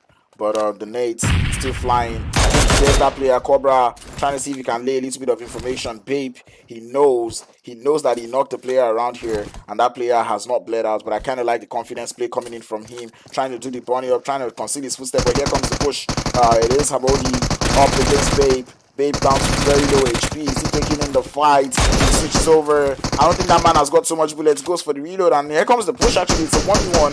Hamodi still in the trade of shots with Babe, and Babe definitely decided to go for the another play, lets it fly, but unfortunately goes down to the Cobras as they come into the zone with so much aggression. 39 players, 11 teams alive in the circle, and we're about to get another fight as Blackjack Phoenix is gonna get the intro knock onto some of the players from 8 Brothers, and here comes the engagement as the 8 Brothers are now beginning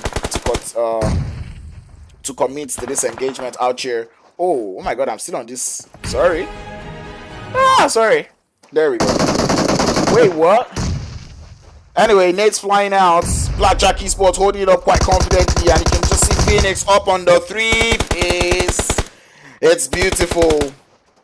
It is really, really beautiful. You love to see that one as the 8 brothers, or the Blood Brothers, have just one more brother left. It is Husam, and I don't see him closing up this fight anytime soon. It's quite unfortunate to see them end this way. Slimefolk, I actually want to show you guys something on the map. Now Slimefolk 80 is looting Chumasera. Them man have looted 3 different places. They've been in the trailer park, they've been in El Pozo, and now they are in Chumasera. You would almost think they want all the loot in the game, you know. But anyway, we're about to get yet another zone shift, so we're going to be chilling, watching how this one is going to happen, as shots will be coming in towards Husam. He's definitely been spotted, and Blackjack will definitely take the gamble that he is the last player of the 8R brothers that they have just fought. So I'm looking forward to seeing that push from them. Zane already getting into the vehicle, and he might just start this push. Blackjack Esports running out in the open. BJE, MG. Uh-oh, Husam. Let's do this. Come on, I was hoping I was going to get a sniper shot. But anyway, zone is about to close. We're about to get zone 4 pop up. Or actually, yeah, zone 4 is about to pop up, and boom. Zone 4 in your faces, people. Centers up quite nice. Nothing too bad. Everyone's going to be enjoying that one. Cyclone Shield finding themselves in a beautiful position up there on the eastern outskirts of Chumasera. Slimefolk team might just be coming in, pulling up just right behind them. So I look forward to seeing how they're going to play this one out, as all of these teams have to find a way into the zone. The Epic Bullets, this time they're still alive in this game as they come in. Who's out here? Jared, Jared, he did actually come to the stream. Welcome. To be honest, in case you're wondering how I got so much ginger, I kind of enjoyed this guy's stream yesterday. I don't know if you guys watched the Nigerian play, but I kind of enjoyed it. Rotational cluster is coming in as Grizzly Bear is getting shot at, getting the epic bullets of the Blackjack Esports, but that man is showing that he is just as strong as a bear, and he would not be going down. Grizzly for a reason. Blackjack though, there's one thing I know this team for. They are a team of long-range experts. They know how to control that recoil, and they always flex it. And look at what I'm saying. Do you see the stability on that gun? Like, these guys are crazy when it comes to shooting. Like they're one of the, you know, like I feel like they're just so good. I want to just join their team, you know, just to know how they fight. Anyway, Cyclone Shield receiving visitors as the boys from Epic Bullets are going to be finding themselves close to them. Octane is going to be first in line.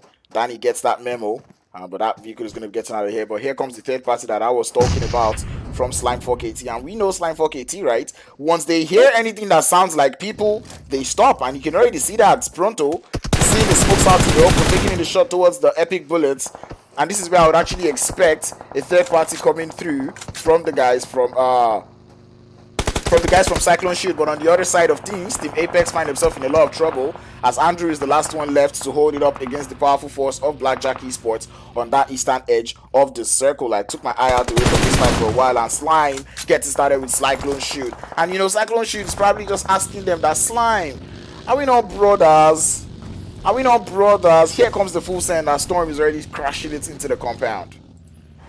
And they're like, are we not brothers from the west? Why are you doing this to us? But Danny Brown has got a sick angle though. But I'm looking forward to seeing how well he can play it in this engagement with Slime. But the man with the sick angle is the one who gets spotted first. And Cyclone Shield, they definitely do not have anyone protecting them from this deadly push from Slime 4KT. The nades raining, the molly flying into the compound. Slime looking for another knock, looking for that entry into this position on the map. This is trouble in the east.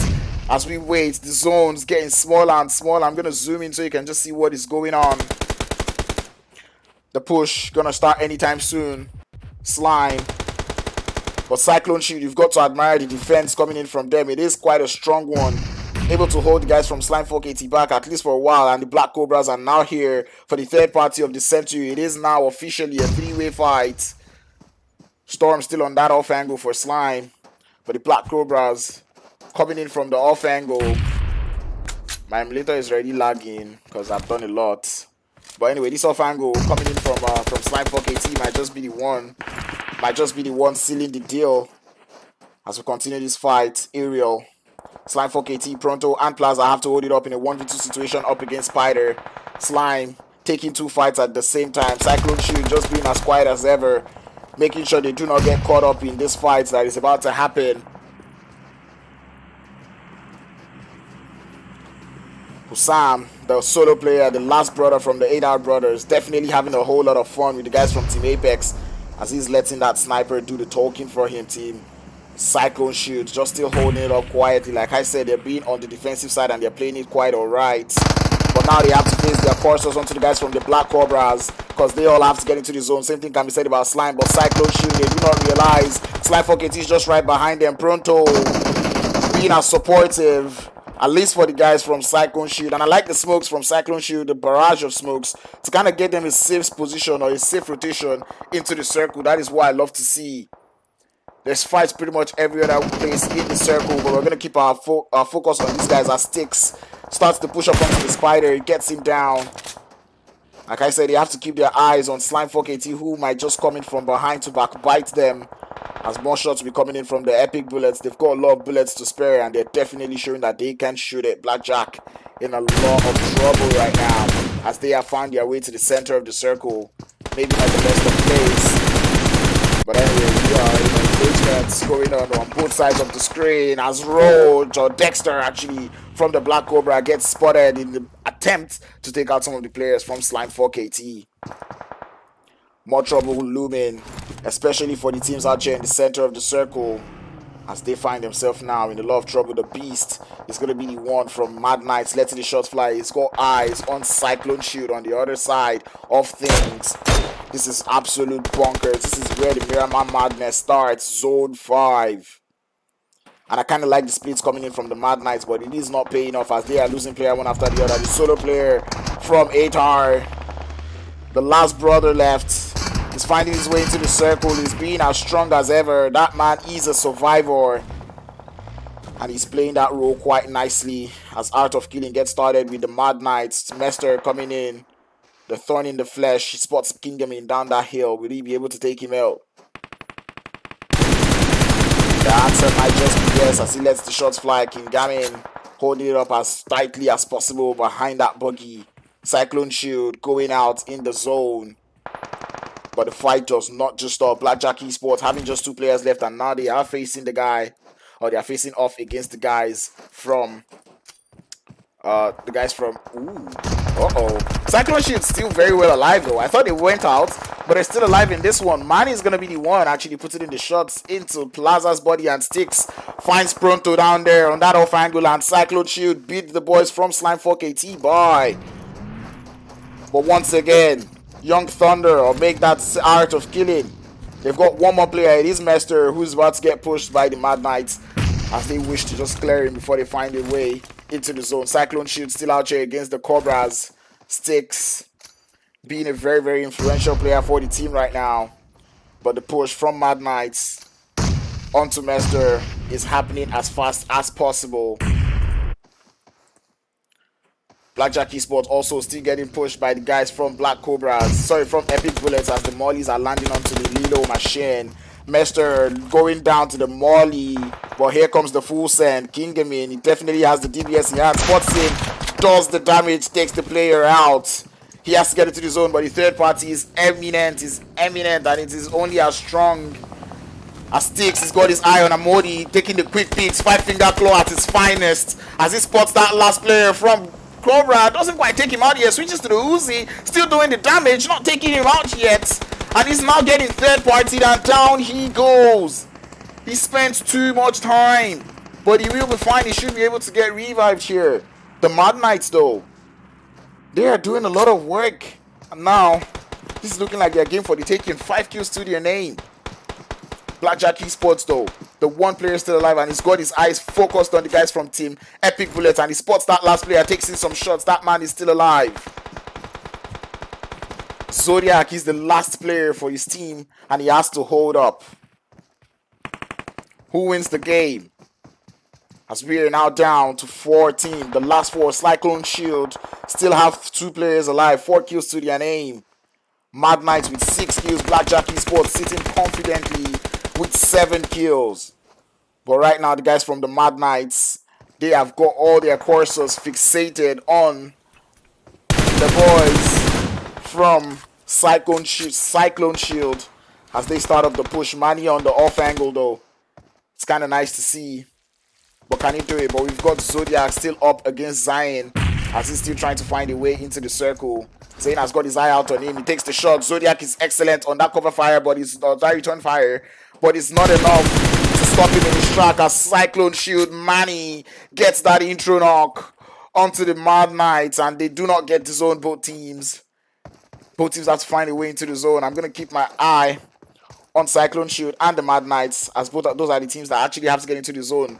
Blackjack Esports finds himself in the zone, and the Knights just need to play spoiler. Manny taking in the shots into the smoke. He knows there's players there. And I just love the play coming in from Cyclone Shield, holding 2 different angles. Roach, though, is getting spotted heavily. But no, it's not just going to be enough to take him out. I'm a win trying to see if he can grab that revive onto his teammate, and that's actually beautiful to see. But it's going to be a whole lot of danger out here as shots will still be flying. And here comes the solo player from Blackjack Esports to do the damage onto the Mad Knights as they find a way into the zone. But the Beast is going to be pushing on to find yet one of the players from Cyclone Shield. Why is it? My goodness God, hell no.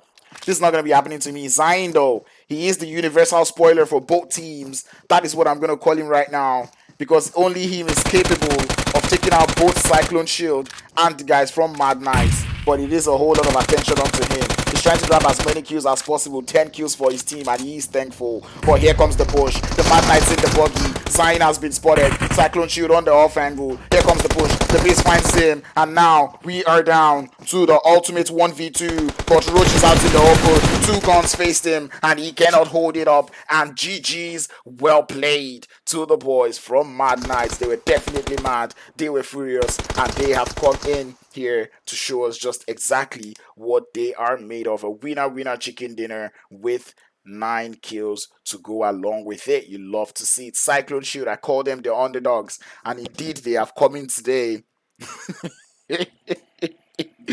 Indeed they have come in today to show 4 kills and the second place. They took them a little bit of time to find their footing, but indeed they did find their footing, and they're able to finish this one in second place with 5 kills. I kind of enjoyed that. I love to see that one. Blackjack Esports in third place with 9 kills to their name. You got to give it to Zion for holding it up for so long. His name is Zayn, just in case you're wondering, but I like to call him Zion, and he has given me the endorsements to call him Zion. Says he like it.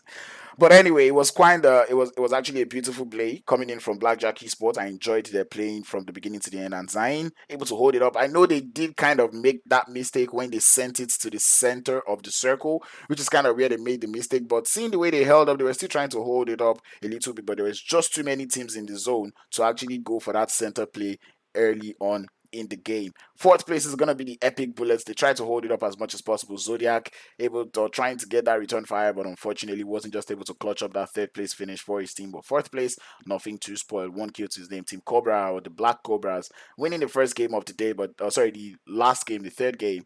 But this time they will be finishing 5th place. Not a bad turnout. But given that the position points in this tournament are not the best, Team Epic Bullets and Team Black Cobras and even Whitey definitely wouldn't be getting the most of points from this game. But the guys from Art of Killing finishing in sixth place with 1 kill. Slime 4KT in seventh place with 6 kills. Slime 4KT, game 1, game 2, third, game 3, game 4, seventh.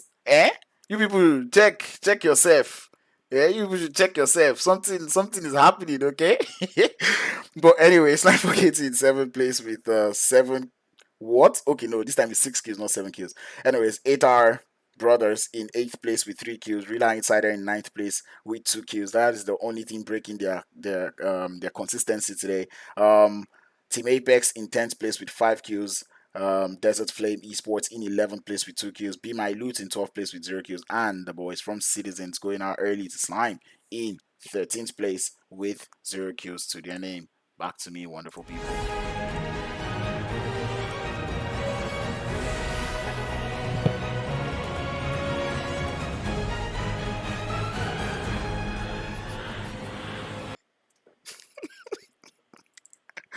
Sticks, I'm sorry, but I thought you were going to get the knock.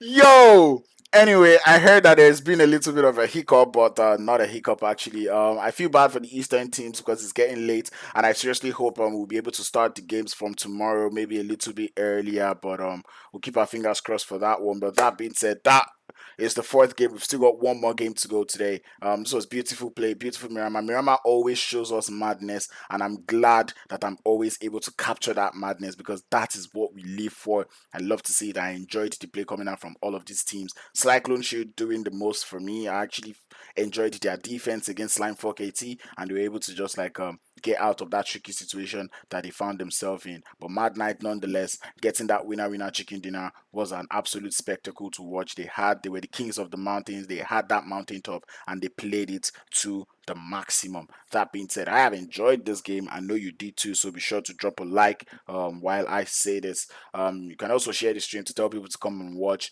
to just come and watch greatness at its finest. That being said, I'll see you guys in about 5 minutes. I'm not promising anything this time, but I'll see you guys soon.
Ladies and gentlemen, boys and girls, female and male, and every other thing people identify as, we're about to get into the last game of the day. And trust me, the organizers are like, you know what? I think we should end the day with a little bit of chaos and violence. And that is exactly what we're going to get, because we're going to be heading straight up into Sanhok, the most chaotic game of the day. We've got only 47 players in the lobby, which is kind of sad because it's very late. So I am in talks with the organizers, but unfortunately there's a lot of tournaments going on, which is why they are not able to find a better timing for the tournaments, because tomorrow there's Mzanzi. Our last up until like 4 or something, so they cannot start earlier. Sorry, the last up until like 8, so they cannot start earlier because of some of these teams in the lobby are actually playing in the Mzanzi tournament. So I kind of feel bad on the side of the players and the side of the organizers. But that being said, we're going to be heading into the last game of the day. It's going to be Sanhok, and we're having Group B, C, D, and E. So we're not going to be seeing Cyclone Shield, we're not going to be seeing Slime 480, we're not going to be seeing Team Apex, and we're not going to be seeing RILA Insider. Cyclone Shield making sure they ended the day with a little bit of a bang, a reason to smile, as they were able to get themselves second place in that last Miramar game. Love to see that one. But this time in the lobby, we're going to be seeing Team Exodus, HORZ Esports, Team EFX, Black Clover, who most likely would have seen, Citizens Esports, Epic Bullets, Mad Knights, One Round, 8R Brothers, or 8R Esports, 1 million, Vinyl 12, Desert Flame, Be My Loot, Black Cobra, Blackjack Esports, and Seven Sins Art of Killing. Those will be the teams that we'll be seeing in this lobby, or that we should be seeing. But we only have 12 teams logging into the game today, so for this last game. But that being said, let us get into Sanhok and get this madness started. Let's get this party started.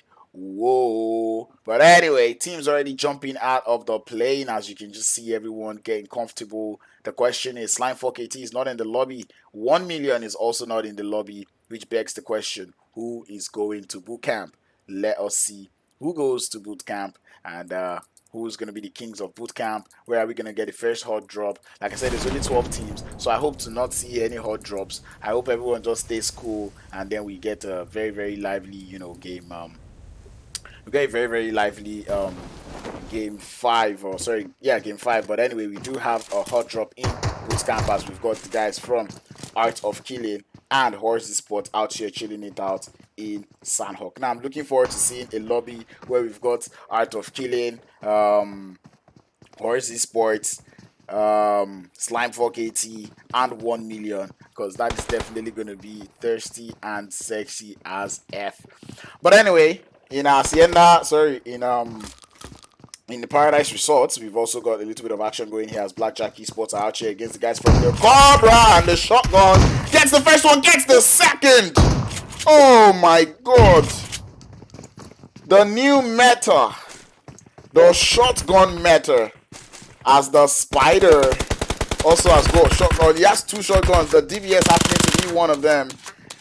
At this point, the last gun you want to be using is an AR, because these shotguns are dangerous, and there's a nade to follow up on Blackjack Esports, as they would now have to fall back. 2 players went out just in the blink of an eye. I thought I had already switched my screen, but unfortunately I had not. How about that? Putting it back to boot camp to see what is going on there, as Blackjack Esports definitely just gonna have to fall back for the time being, and the guys in boot camp being a little bit shy. But Blackjack Esports not falling back completely, as you can still see the Lilo machine trying to get that off angle on some of the players from the Black Cobras, and you can see them also trying to get that also flank position coming in, as we have just seen Dexter jumping, punching, but little does he know that Starboy, the Lilo machine, is out here anticipating this move, waiting for him to do this, and let's just see if he would be able to take him out. I can safely assure you that boot camp is still a little bit peaceful at the moment. No one's pretty much engaging. The guys from Team HORZ, though, they do look to be already starting their push onto some of the players from onto the players from onto some of the players from. Okay, here comes the 1v1. DBS takes him out. And this man is out for blood. He's here for revenge. Tries to take some shots against Dexter. But Dexter is going to take him down. Phoenix is the last one left for Blackjack Esports. And he's not going to be able to hold it up. But meanwhile, in boot camp, we've got shotguns also doing a lot of damage. As you can see, Rick gets him down. Gets one more player down. And he continues his push. As No Mercy and Rebel with the last 2 players left for HORZ Esports. One player trying to clutch it up. He's up in a 1v1. But down he goes to RILA from YT. As now, Art of Killing, or Zilla actually, Art of Killing has got just one more player left. It's the DBS now in the hands of No Mercy as he wants to continue this push against Art of Killing, but they might just be opting to go for the revive. But things have ended out there in Paradise as Blackjack Esports have been eliminated from the fight. We're back to boot camp where both teams are actually struggling, trying to get their revives going. And Zilla happens to be the one to get the first revive. HORZ Esports have also gotten their revives up. And here comes the push from both sides. Zilla is going to be pushing outside, taking in the pre-fire. He's got the DBS in hand. But here comes the push. Erangel trying to hold it up. The DBS in the hands of No Mercy. He gets Zilla down. It's going to be Mester up against No Mercy. As Mester is trying to hold it up, going upstairs. That DBS is a very, very strong weapon you do not want to mess with. And No Mercy gets him down. DBS, people. The DBS meta. That is the era that we live in right now. We are witnessing the shotgun. Actually, the shotgun meta is what we're witnessing right now. As pretty much once a player has got a shotgun in hand, trust me, you should run. Anyway, Desert Flame coming in for the third party of the century as they've got the full squad in today or for this last game. C-Mind, Building, Flacco, and Six God will be the 4 players coming in for Desert Flame in this match. They've got their eyes fixated on the players out there in boot camp, and let's just see how well or if they will be able to play the third party of the century. I mean, it's only 2 players left in there. But anyway, as I say that, there's actually engagements going on in Painan area where we've got Be My Loot out here chilling with some of the players from what team is that? Team Exodus, yeah. Alright, we're gonna be seeing what is going on there. We're gonna be heading over to that part of the map to see engagement as it starts. As Babe, I don't know who's that player that is the closest. Yeah, but I think it is Babe. It is Babe, and I think Weirdo. Weirdo though. He's got that angle on Mena. Spots Mena, tries to go for the shot, but the cover fire is excellent. Coming in from Kunai. I love the play from Exodus, and now the tides have been turned. It is now a 4v2. 2 instant knocks coming in for the guys from Team Exodus, and that was just nice to see.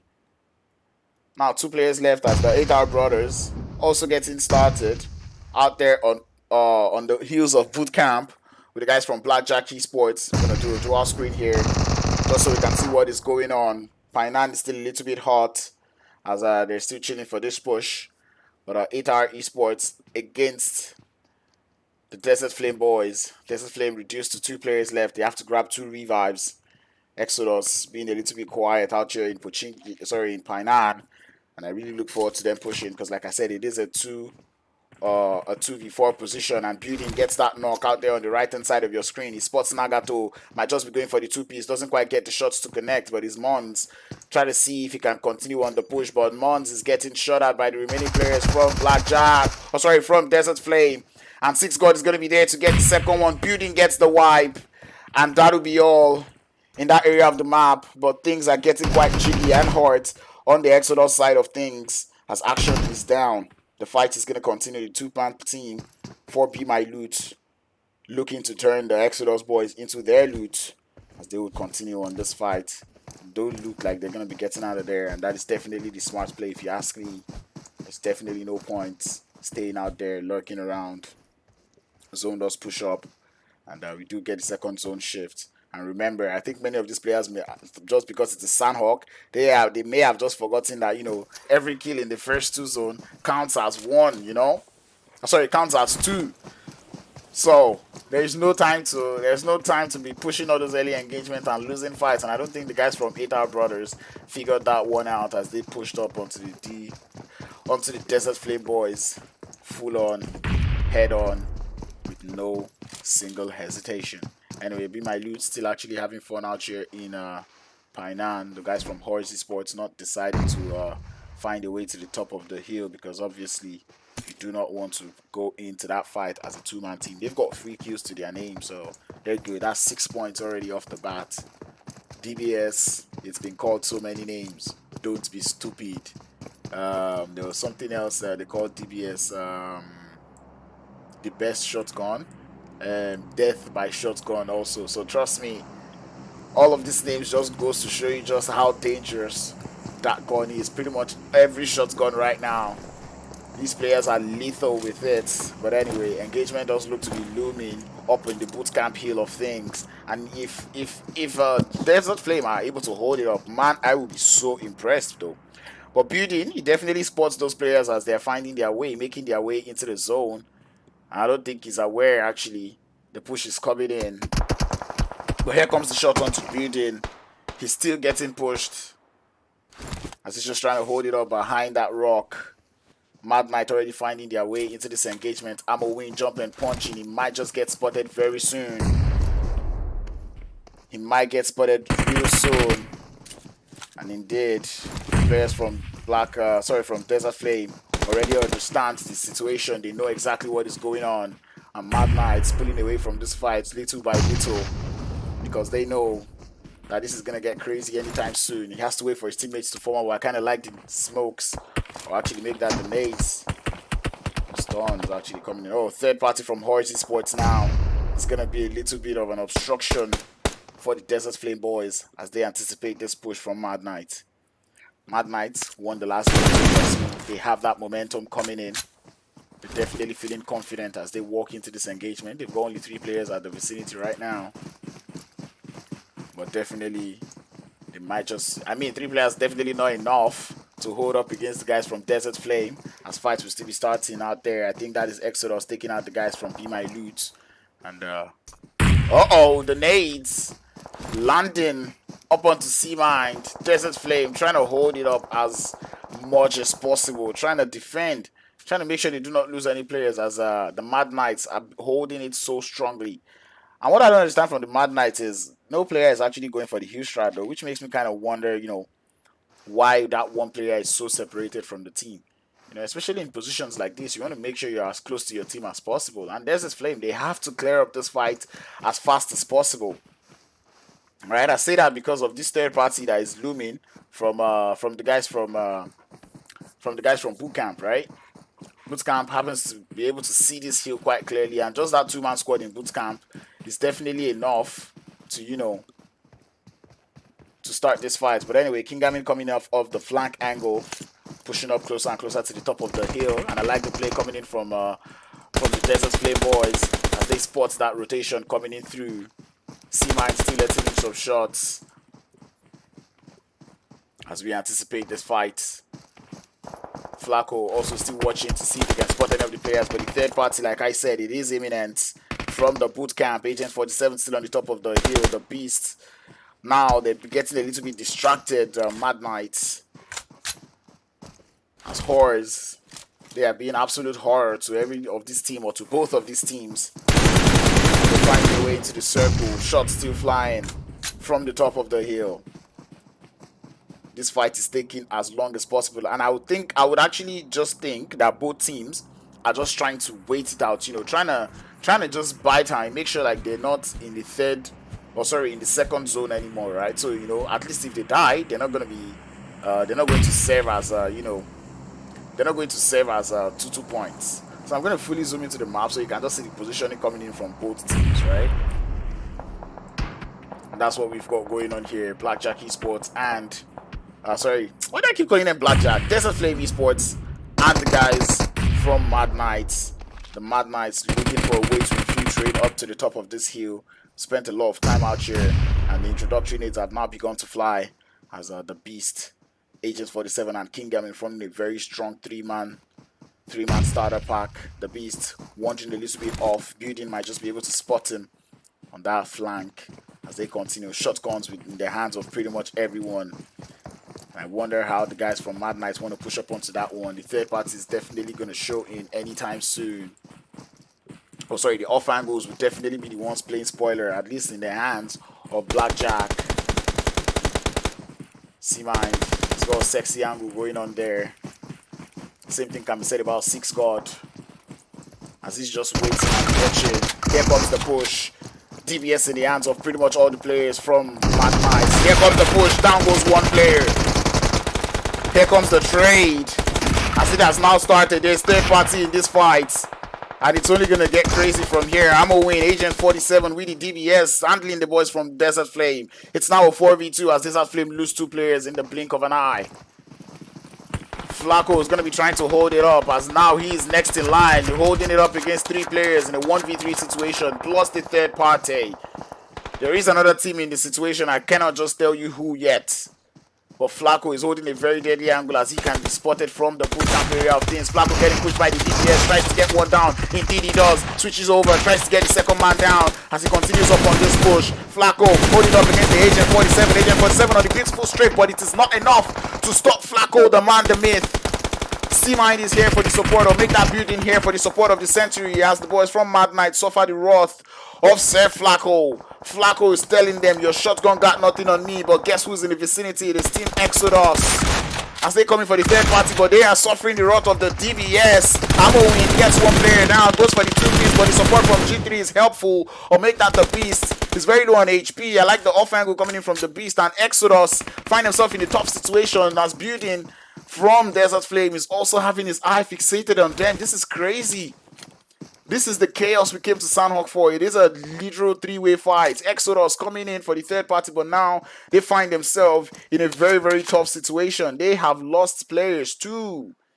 It's a 2v2v2 on the top of Bootcamp Hill.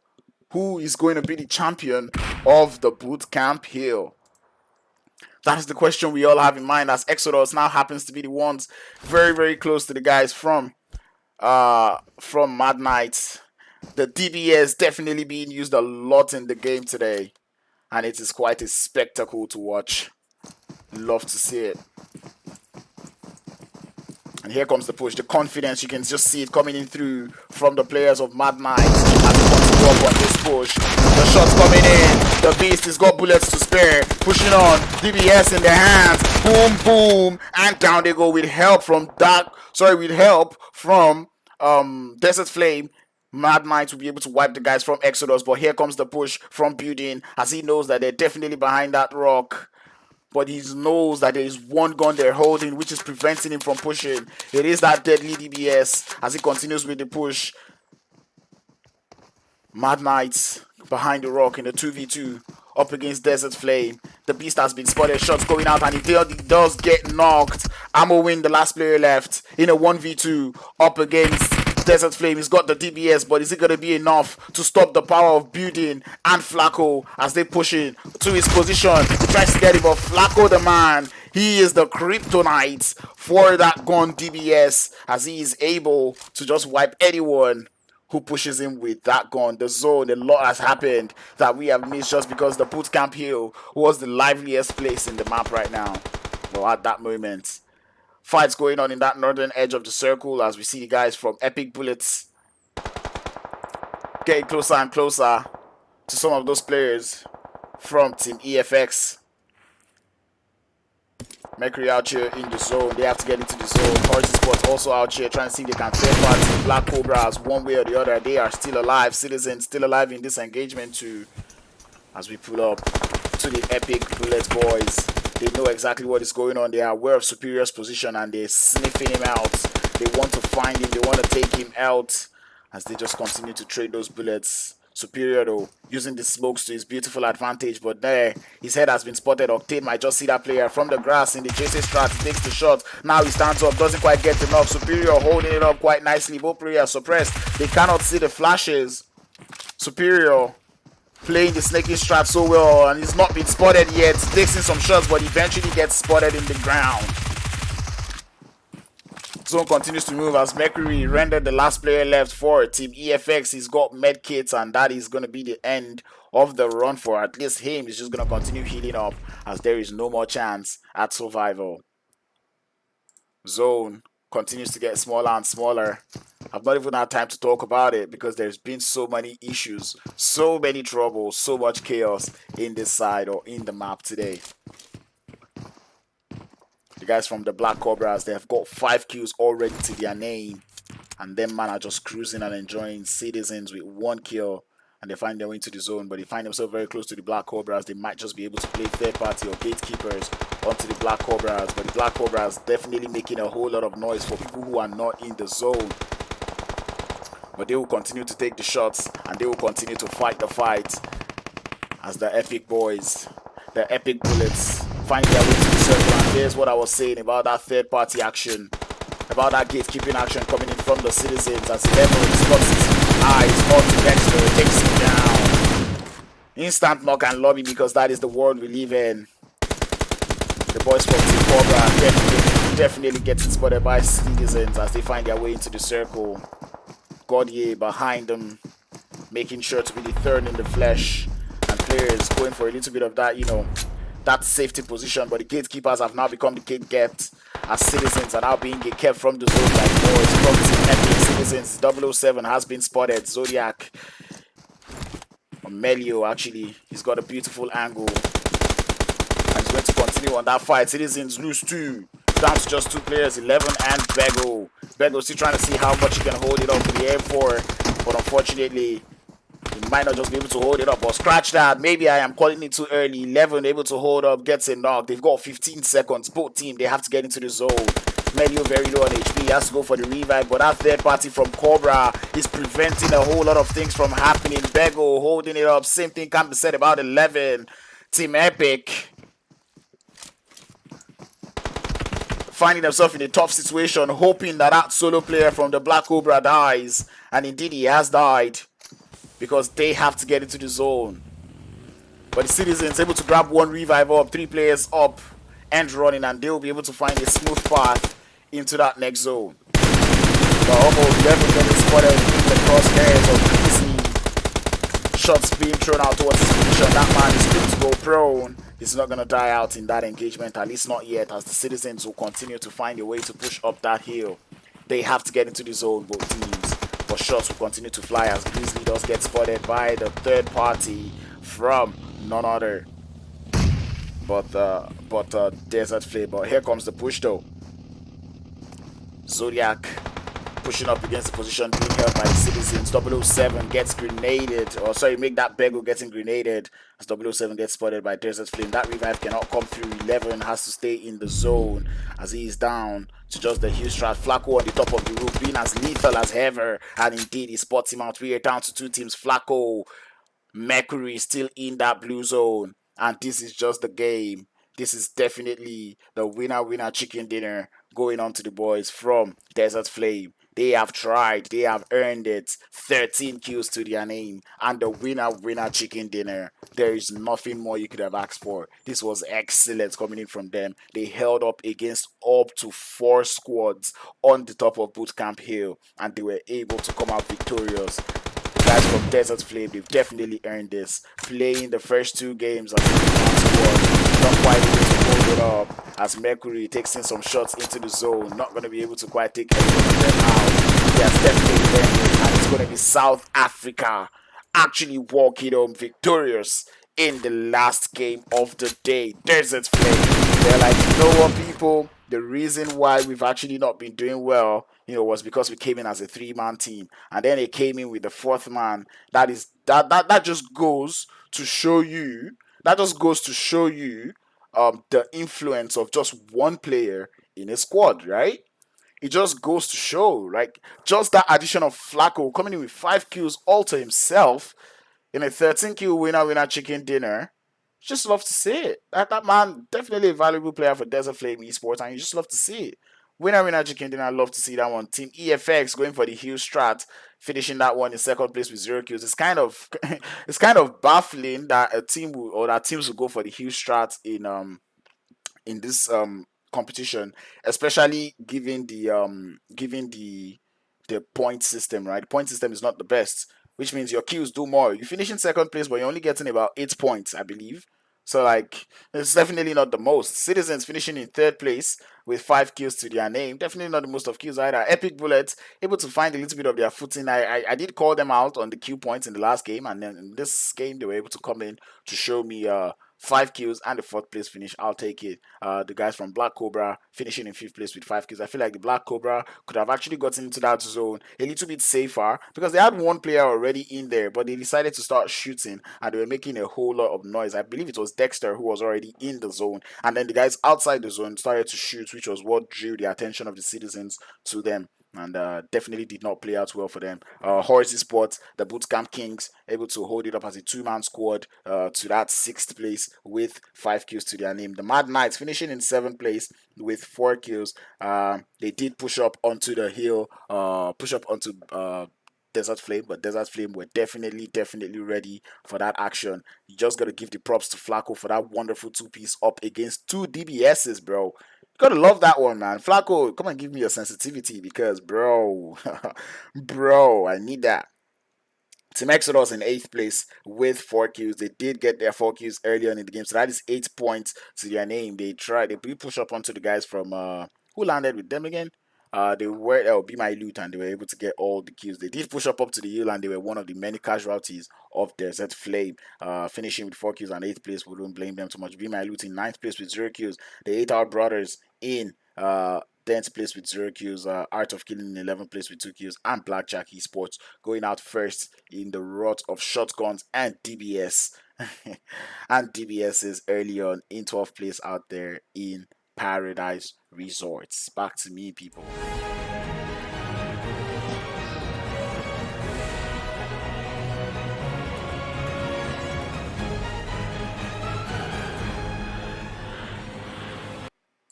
One of the fraggers for the Desert Flame Esports boys, Boyden finishing with 6 kills, the most kills in the lobby, and 1,051 damage. That's to show you how much back and forth shooting was involved in that engagement between them and the Mad Knights. The Beast was able to be the most companion, as was able to get 2 revives and 2 assists to his name. I think the guys from Mad Knights got a little bit carried away with the DBS. They just felt like once we have the DBS, we have all the power in the world. But unfortunately, that wasn't the case. It definitely did not play out so beautifully or so wonderfully well for them at the end of the day. But that being said, Africa, that brings us to the end of the games for today, as we are done for the first day of group stages. I will be right back here tomorrow, the same time, maybe not, but either way, I'll be right back here tomorrow to show you guys, or to cast again this wonderful lobby of teams that we have got here. Definitely a very fun day to come around to stream, actually. And like I said, I saw this lobby and I'm just like, this lobby is definitely an interesting lobby. This is definitely going to be fun games from the beginning to the end, and it proved to that. And you know what even makes it better, or what makes tomorrow going to be better, is the fact that today we actually didn't see some teams. Tomorrow we are going to see all of the teams. 1 million esports are definitely going to be back tomorrow. And that is one team that, just their presence in the lobby changes a lot of things. The Black Clover, we didn't see them today. So that's another team that will be coming in tomorrow to show us exactly what they've got. So that being said, I hope to see all of the teams here tomorrow, and I hope to see full 16 team lobbies by tomorrow, because that's just only going to make this tournament more fun as we go on. But thank you all for tuning in today. It was wonderful. It was excellent. I enjoyed the chat. You guys were active in the chat. I love that. Keeping my momentum, keeping my energy. I came in here hungry, but right now I don't even really feel the hunger anymore. That is just to show you just how lively I get when the stream chat is buzzing. That being said, thank you all for tuning in, and be sure to drop a like on the stream. Subscribe to the channel if you've not. You can follow 3 Crown Esports on social media. That is their tags up there. And if you're looking for me on social media, the name is Crowns Cast, just like my name is in the chat. That being said, stay safe, stay connected. It's your boy Crowns. I'll be seeing you guys real soon. Or actually, let me actually sign out the proper way. Stay safe, stay connected, practice social distancing, don't do drugs, use protection, and the vibes. Do not hack the game. Until next time, Africa, I will see you guys. Or actually, not even until next time, till tomorrow, Africa, I am going to see you. Mwah, much love. Bye bye. Where is it?